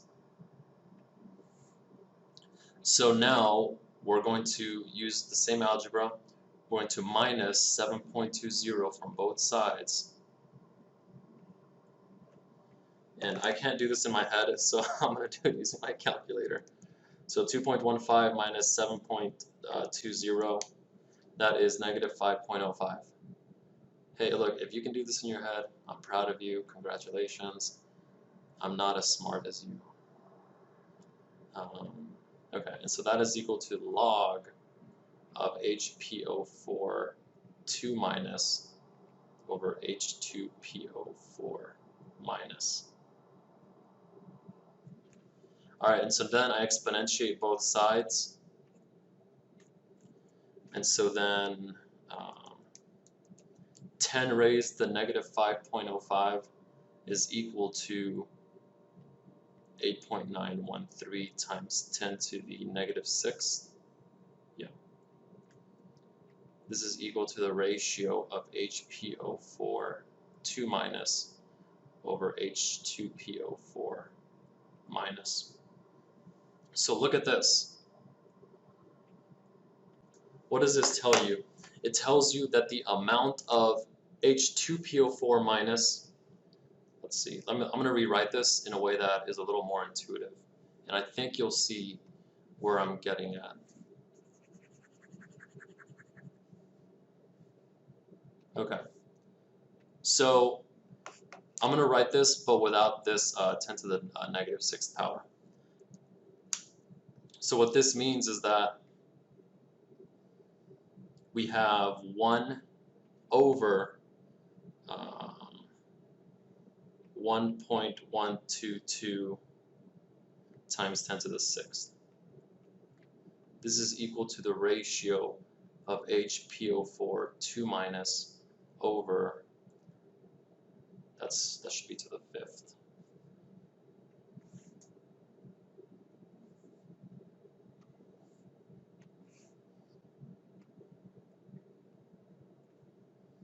That is the ratio of HPO4 2 minus to H2PO4 minus. So look at this. We used pKa2 to find the ratio of HPO4 2 minus to HPO4 minus, and we found that that ratio is actually very, very large if you think about it. What this says is that for every 1 HPO4 2 minus, we have 1.122 times 10 to the 5th H2PO4 minus. In terms of a ratio, we have a lot more H2PO4 minus than HPO4 2 minus. So for that reason, because we have a lot more H2PO4 minus versus HPO4 2 minus, I know I'm saying it a lot. What this means is that the amount of HPO4 2 minus is so small, it's insignificant. So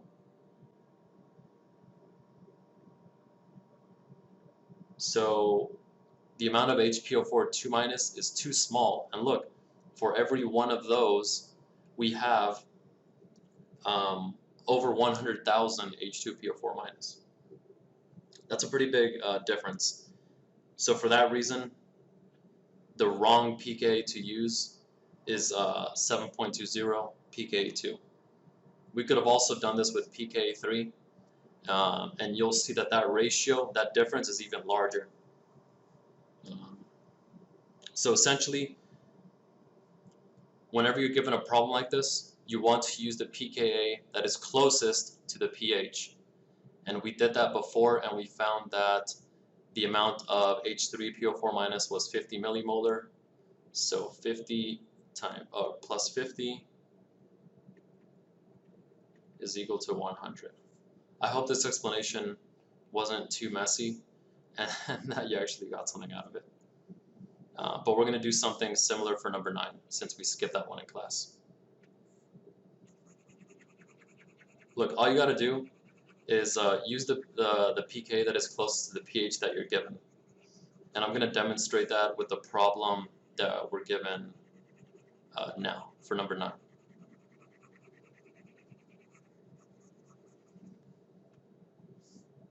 Okay, so a phosphoric acid solution has a pH of 7.21, so our pH is 7.21, and the concentration of H2PO4 minus is 0.1 molar. So this is equal to the concentration of H2PO4 minus. What is the total concentration of phosphoric acid in solution? So we're looking for the total concentration of phosphoric acid, and we're going to find that using the Henderson-Hasselbalch equation. So remember, when you're given a problem like this, they're going to give you a bunch of pKa's. You're most likely going to see a question like this on your exam. They're going to give you a bunch of pKa's. The pK that you use is the one that is closest to the pH that you're given. Alright? And so since the pH is 7.21, I know that I should use pKa2. Alright? So I'm going to set up the Henderson-Hasselbalch equation.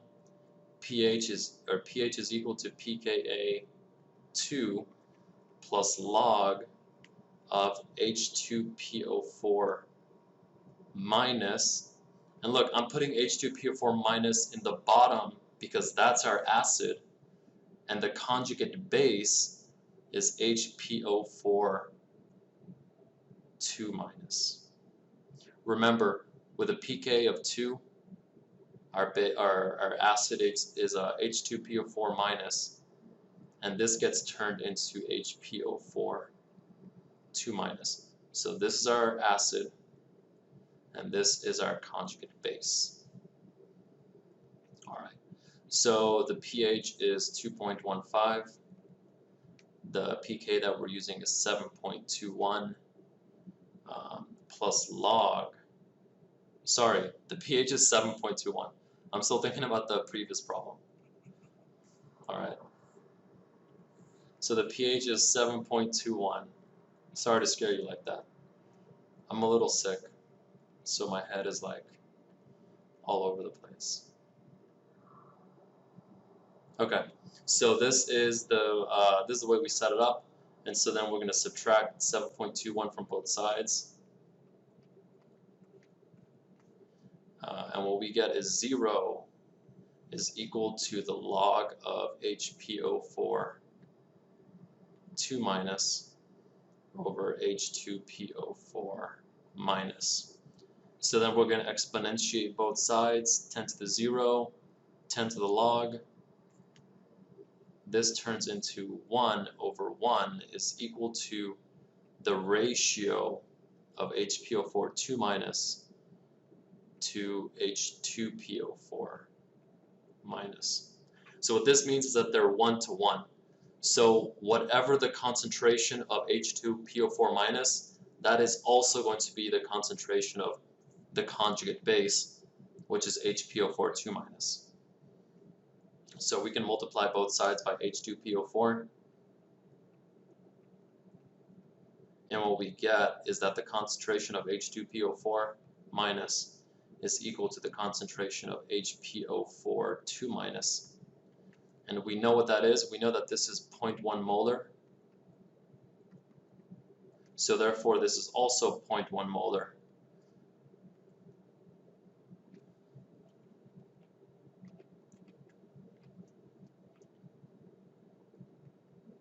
And so then the total phosphoric acid concentration will be 0.1 molar plus 0.1 molar, which equals to 0.2 molar, and that is B.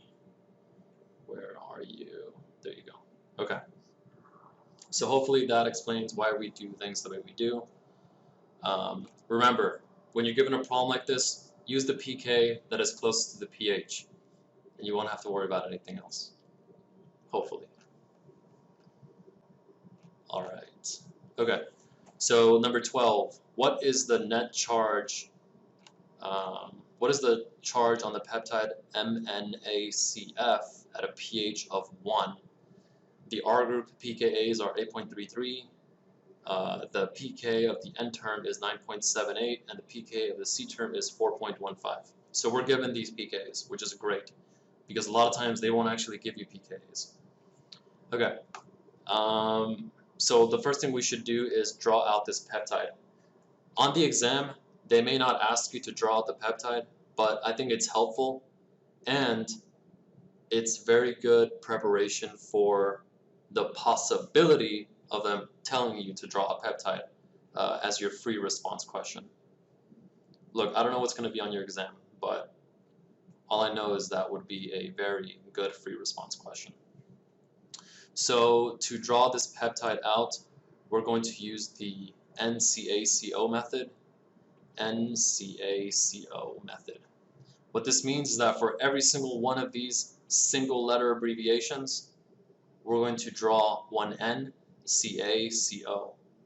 Just like you see right here on this dipeptide, N, CaCO. And then N, CaCO. For every single one of these one-letter abbreviations, you draw N, CaCO. N, Ca, whoops, CO. N, CaCO. N, CaCO. N, CaCO. Okay. The way that I've done this is I look at the amount of letters that I have, and I see that I've got 1, 2, 3, 4, 5. So I know that I should have 5 carbonyls, 1, 2, 3, 4, 5. And so then I end this by making it a carboxylic acid, and I make this one right here an amine group. Then I put in these little H's where they belong, and that's the backbone. So that's the peptide backbone, and now we're going to start including the little side chains at each one of these alpha carbons. So M is going to be methionine, which is 1, 2, 3, 1, 2, and then you have a sulfur with a CH3 group, and then N, that's asparagine, which is an aspartic acid, kind of, but it has an NH2. A is alanine, which is just a CH3 group. C is cysteine, which is like serine, but with a sulfhydryl. And F is for phenylalanine.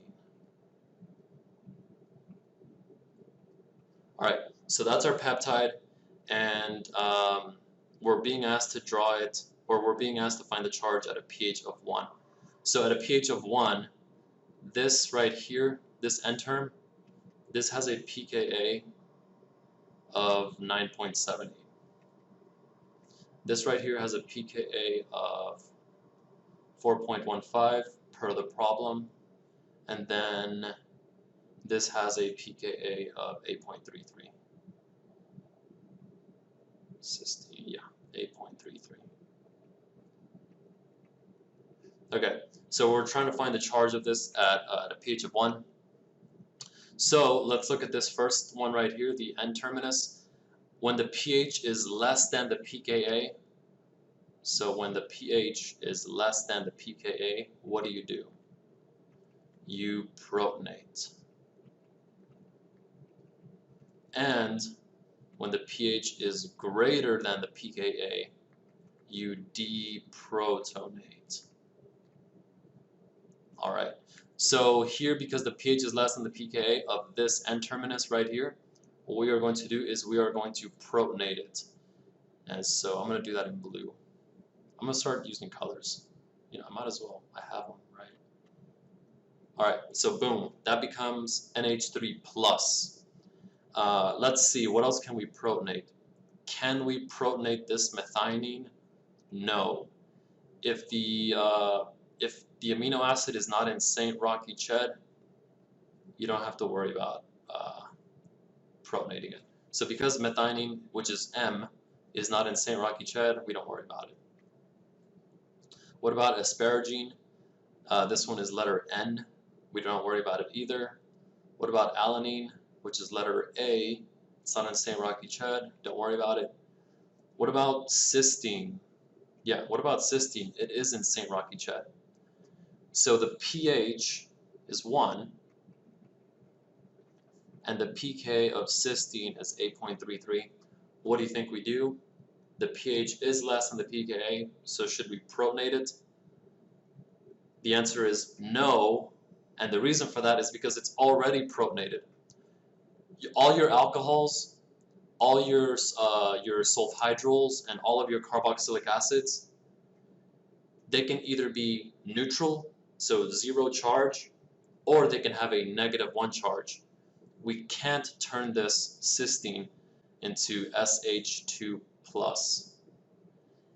I know that in OChem you could do this, but in Biochem you don't do it. Remember, all of your alcohols and all of your acids, they can either have a charge of -1 or 0.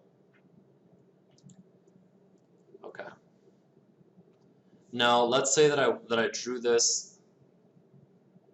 Let's say that instead I drew this as SH- for some reason. In this case, you could protonate it because when the pH is less than the pKa, you protonate. The only thing is that you can't protonate any further for your alcohols, your thiols, and your carboxylic acids. And I'll show you what I mean. So if you're confused, just keep watching, and I'm going to go through the carboxylic acid and you'll see what I mean. So the pH is less than the pKa, but we can't protonate this any further. It has to remain SH. Excuse me. If you would have drawn this as S-, then yes, protonate it. But all you would be doing is neutralizing a charge. Okay. What about phenylalanine? Is phenylalanine in St. Rocky Ched? So phenylalanine is F. It's not in St. Rocky Ched, so we do not worry about it either. Okay. What about this carboxylic acid? The pK is 4.15 and the pH is 1. So the pH is less than the pKa, but can we protonate carboxylic acids any further? Any further than this neutral charge? And the answer is no. So even though the pH is less than the pKa, we cannot turn this carboxylic acid into this, into OH2+. Not in biochem, alright? In OChem, yes, but not here. So that's what we do.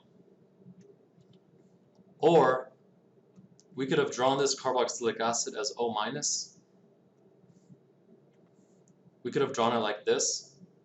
And because the pH is less than the pKa, you have to protonate it.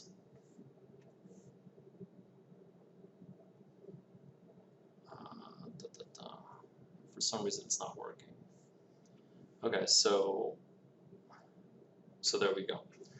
So this carboxylic acid can't be protonated any further, and that leads me to my next discussion. So all of your alcohols, your thiols,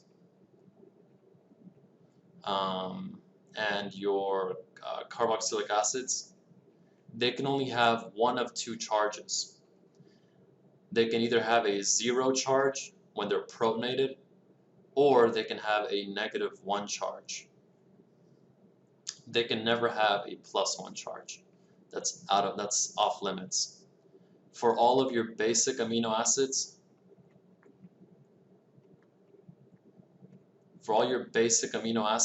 you can either have a 0 charge or you can have a +1 charge.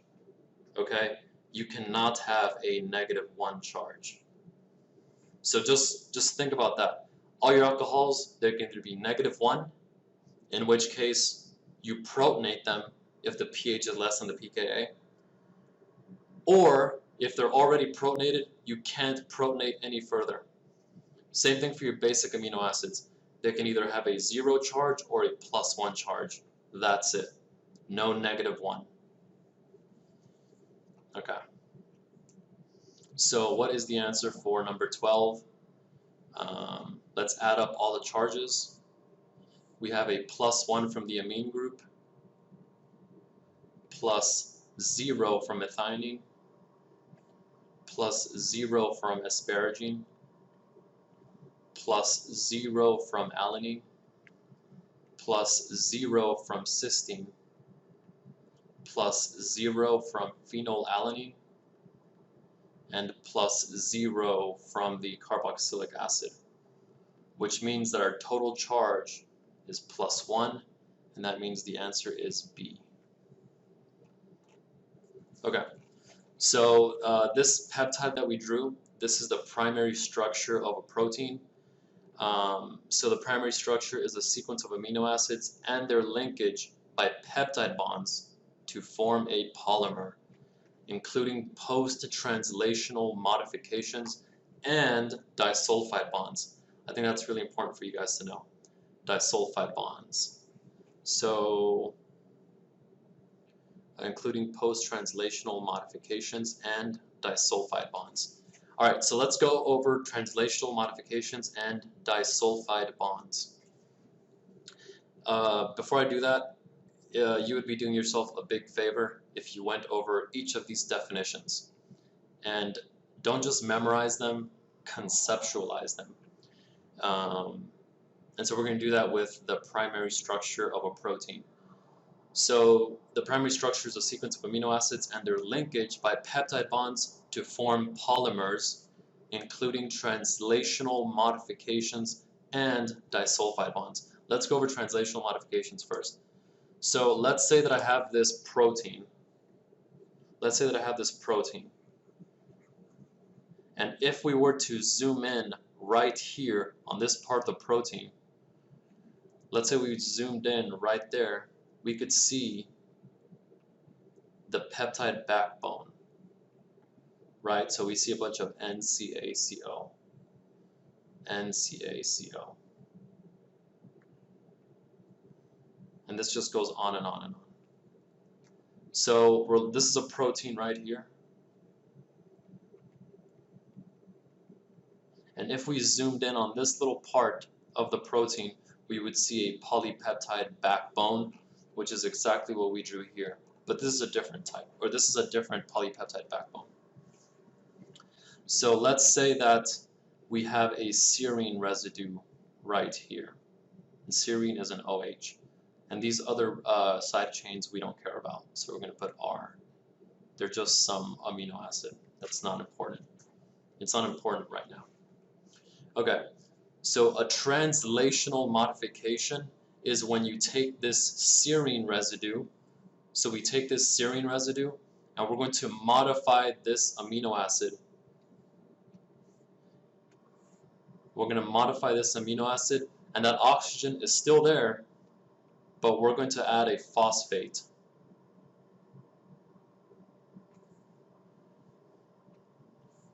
I'm running out of space, so I'm going to remove this little thing. Okay, so we add a phosphate. So before, this amino acid was just a regular serine. Okay, So this is the alpha carbon, this is the nitrogen.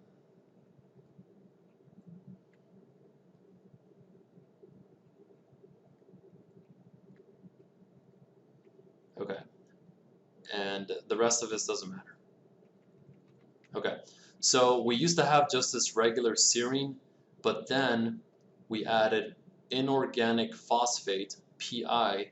We added inorganic phosphate, and what we did is we phosphorylated. So what did we do? We phosphorylated. This is important, okay?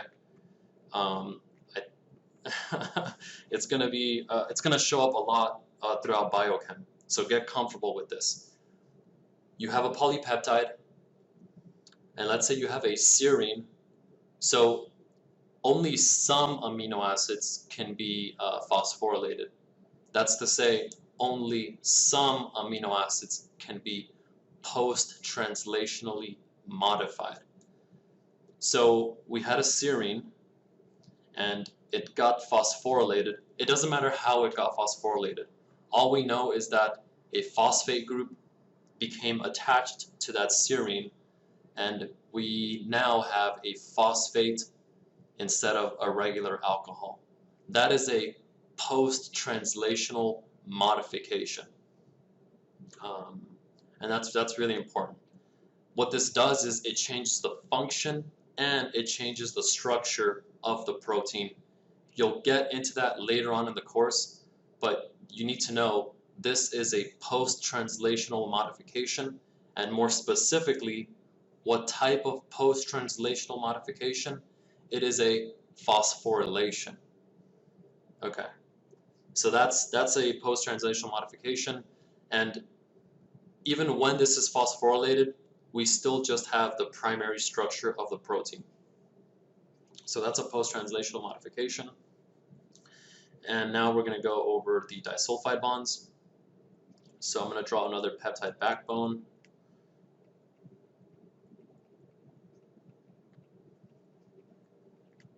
And it goes on and on and on. We don't care about the rest.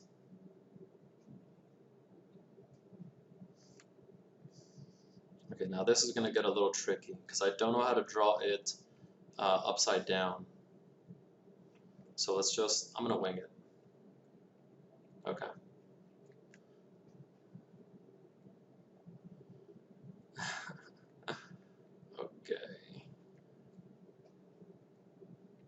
Okay, it doesn't matter. Okay, look, all you got to know is that you have a polypeptide chain.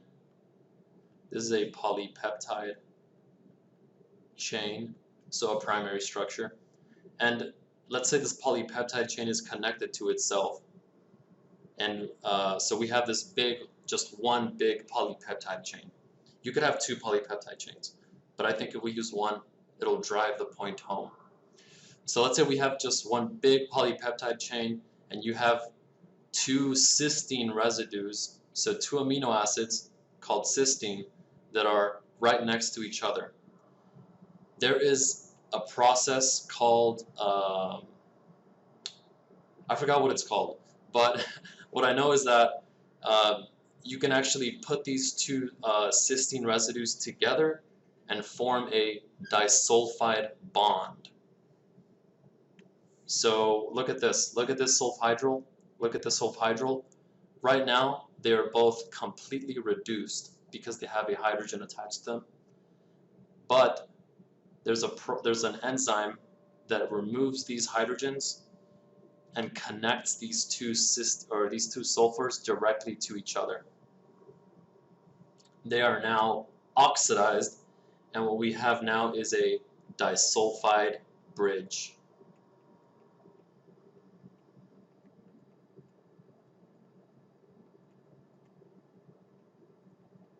Okay, so all we're talking about is the primary structure of a protein, which is the sequence of amino acids and their linkage by peptide bonds to form polymers, including post-translational modifications like phosphorylation, and, geez, that was such a bad circle, and disulfide bridges are also part of the primary structure, and that is when two cysteine residues are connected to each other.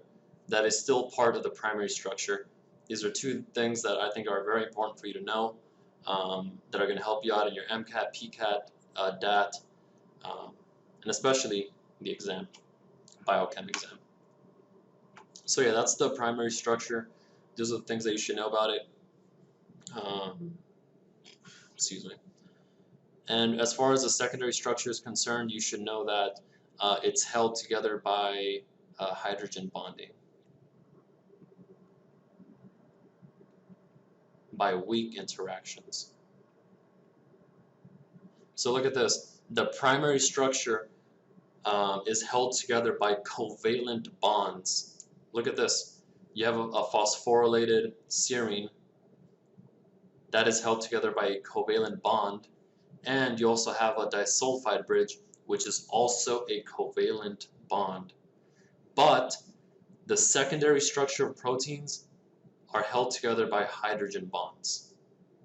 That's really important for you to know.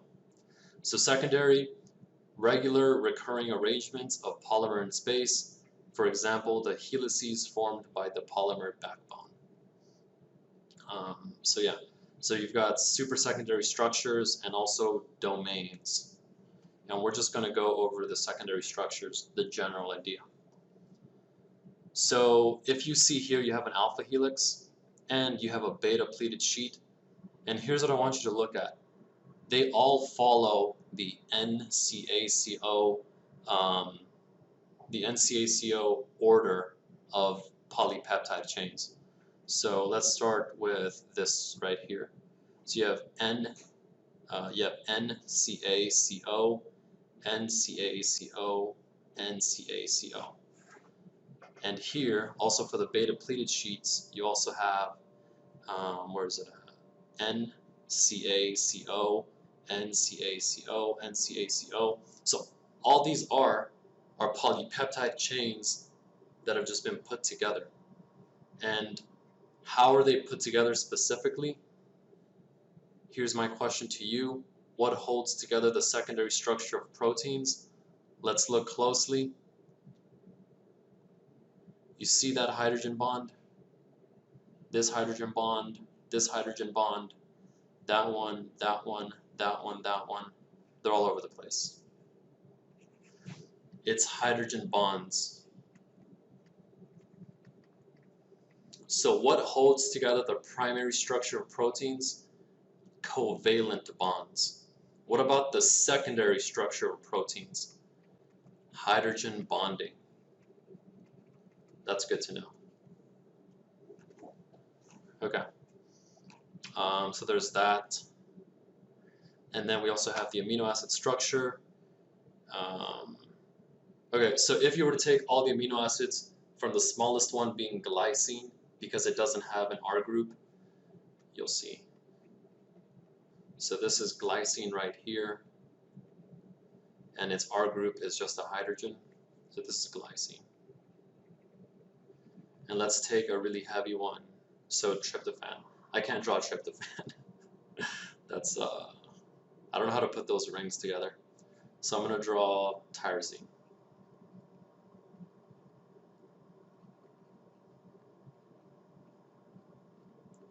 Okay, so that's tyrosine. By the way, what is the one-letter abbreviation for tyrosine? It's Y. What about for glycine? It's G.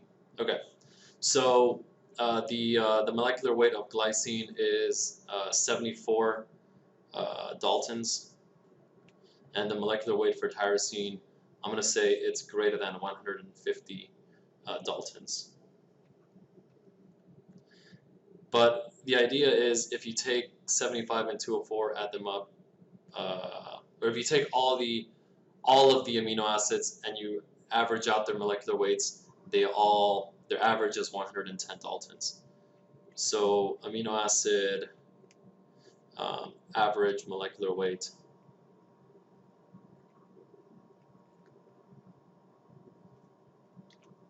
The average molecular weight is about 110 Daltons. Okay, so this is really important for you to know. This is a little factoid that's going to help you out a lot.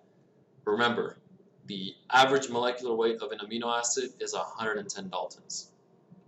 Okay, so we can use that to answer these next two questions. Approximately how many amino acids will be in a protein, excuse me, which weighs 54 kilodaltons? Before I made this video, I went to go eat, and I ate a big meal. So I'm sorry about that. I'm sorry if my burping is disgusting. Anyway, so we have a protein which weighs 54 kilodaltons. So here's our protein, and we're going to call this protein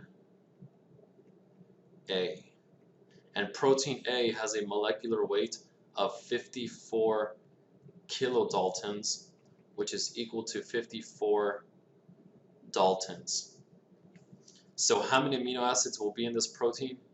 Well, if we have 54, if we know that it weighs 54,000 daltons, and we know that each amino acid has an average molecular weight of 110 daltons. So we know that each amino acid has a molecular weight of 110 daltons. One amino acid molecular weight is equal to 110 daltons. We can take 54,000 and divide it by 110. And that should give you 490.91. This is essentially 500, right? Because 490 is closer to 500. So this is the number line. This is 490. Right here you've got 500. And then all the way over here you have 400. So the right answer choice is 500. So the answer for number 13 is A. Okay. Number 14. A protein with 550 amino acid residues will have a molecular weight of around. So we have a protein with 510 amino acids. And we know that for every single one amino acid, it has a molecular weight of 110 daltons. So we just take 550 and multiply by 110. And that is precisely 60,500 daltons. And the answer that is closest to this one is A, 61 kilodaltons, right? Because if you've got 60,500 daltons, it's roughly equivalent to 61,000 daltons, and 61,000 daltons. Let's see, for every 1,000 daltons, you have 1 kilodalton, which just makes this 61 kDa. Yes. Hey, look, I don't suck that much at math. Well, look, I know it's easy. All right, give me a break. Okay, so several post-translationally modified amino acids occur more often in proteins and are usually involved in signaling regulation. So I included this because I think it's really important. And it goes back to the primary structure of proteins being the sequence of amino acids and their linkage by peptide bonds, covalent bonds, to form polymers, including post-translational modifications and disulfide bonds. So what this says is if you have a polypeptide and it's been translationally modified, post-translationally modified, let's say through phosphorylation, and a serine residue now has a phosphate attached to it, that is still a primary structure of that protein. But there's many other types of post-translational modification. And so remember, post-translational modification is when you have an amino acid in a protein and you change a little bit. You add a phosphate to it. You add a CH3 group to it. And you'll see what I mean. Let's look at 3-methylhistidine. So this is a regular histidine amino acid. And look, it has been given a CH3 group. So what does this mean? It means that histidine, lysine, so histidine, lysine, and trimethyllysine, yeah, and another regular lysine, all of these amino acids can be methylated. Alright, so histidine, lysine, they can be methylated, and histidine will be methylated and it becomes methylhistidine. Lysine can be methylated and it can be turned into methyllysine, and it can be methylated 3 times, turning it into trimethyllysine. Let's see what else we can do. We can take serine, threonine, and tyrosine. So let's draw them. So we have serine,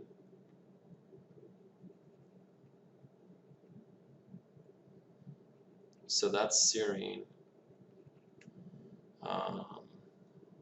threonine. Oh wait, threonine, I can draw that. Oh no, it was tryptophan that I couldn't draw. Yeah, I hate tryptophan. Okay, so that's threonine right there. And then we have tyrosine.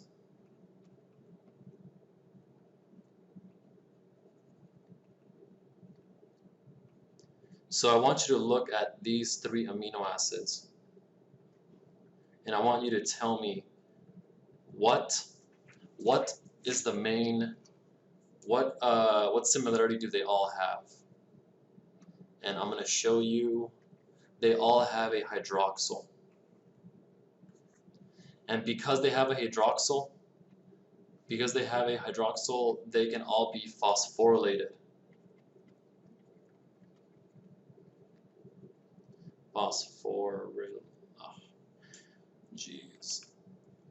They can all be phosphorylated. Alright, so let's recap. Histidine, lysine, they can be methylated. Serine, threonine, phosphotyrosine, all of the alcohols, they can be phosphorylated.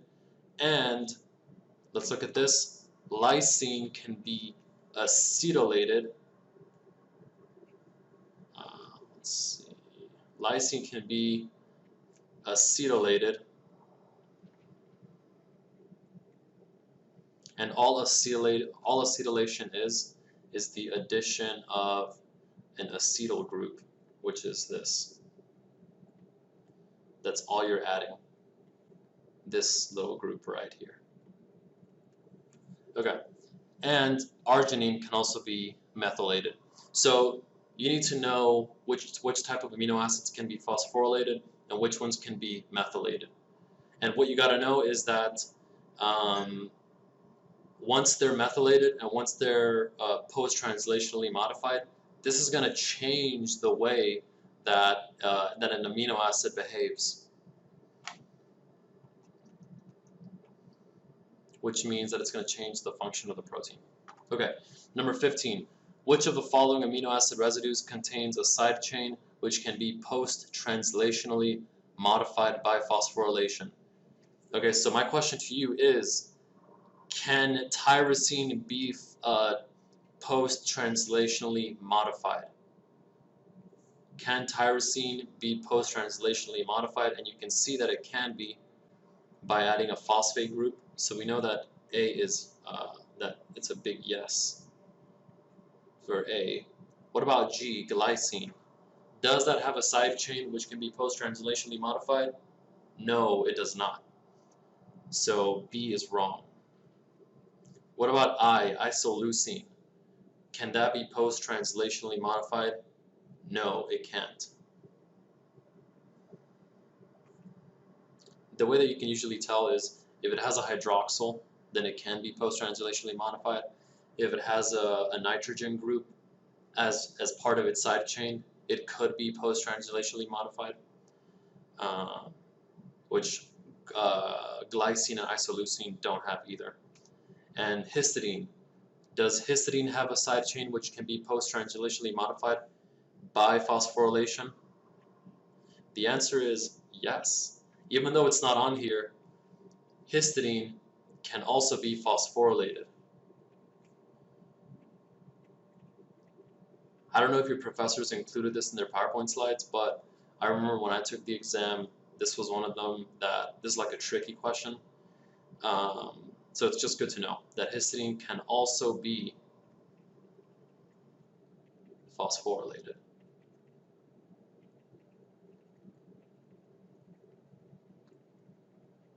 I could probably Google that.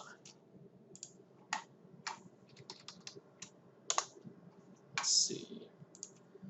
Phosphohistidine.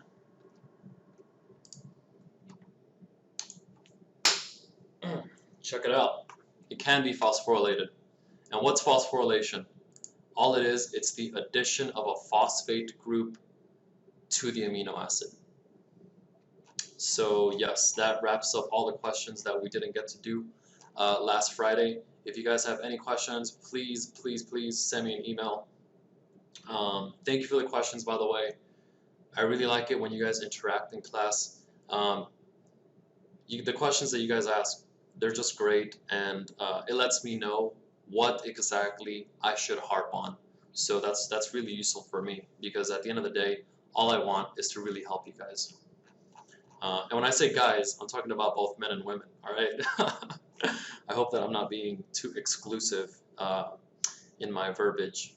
But yeah, that's all we got for today. If you guys have any questions, please send me an email. Other than that, good luck in your exam, and I hope that you have a good one.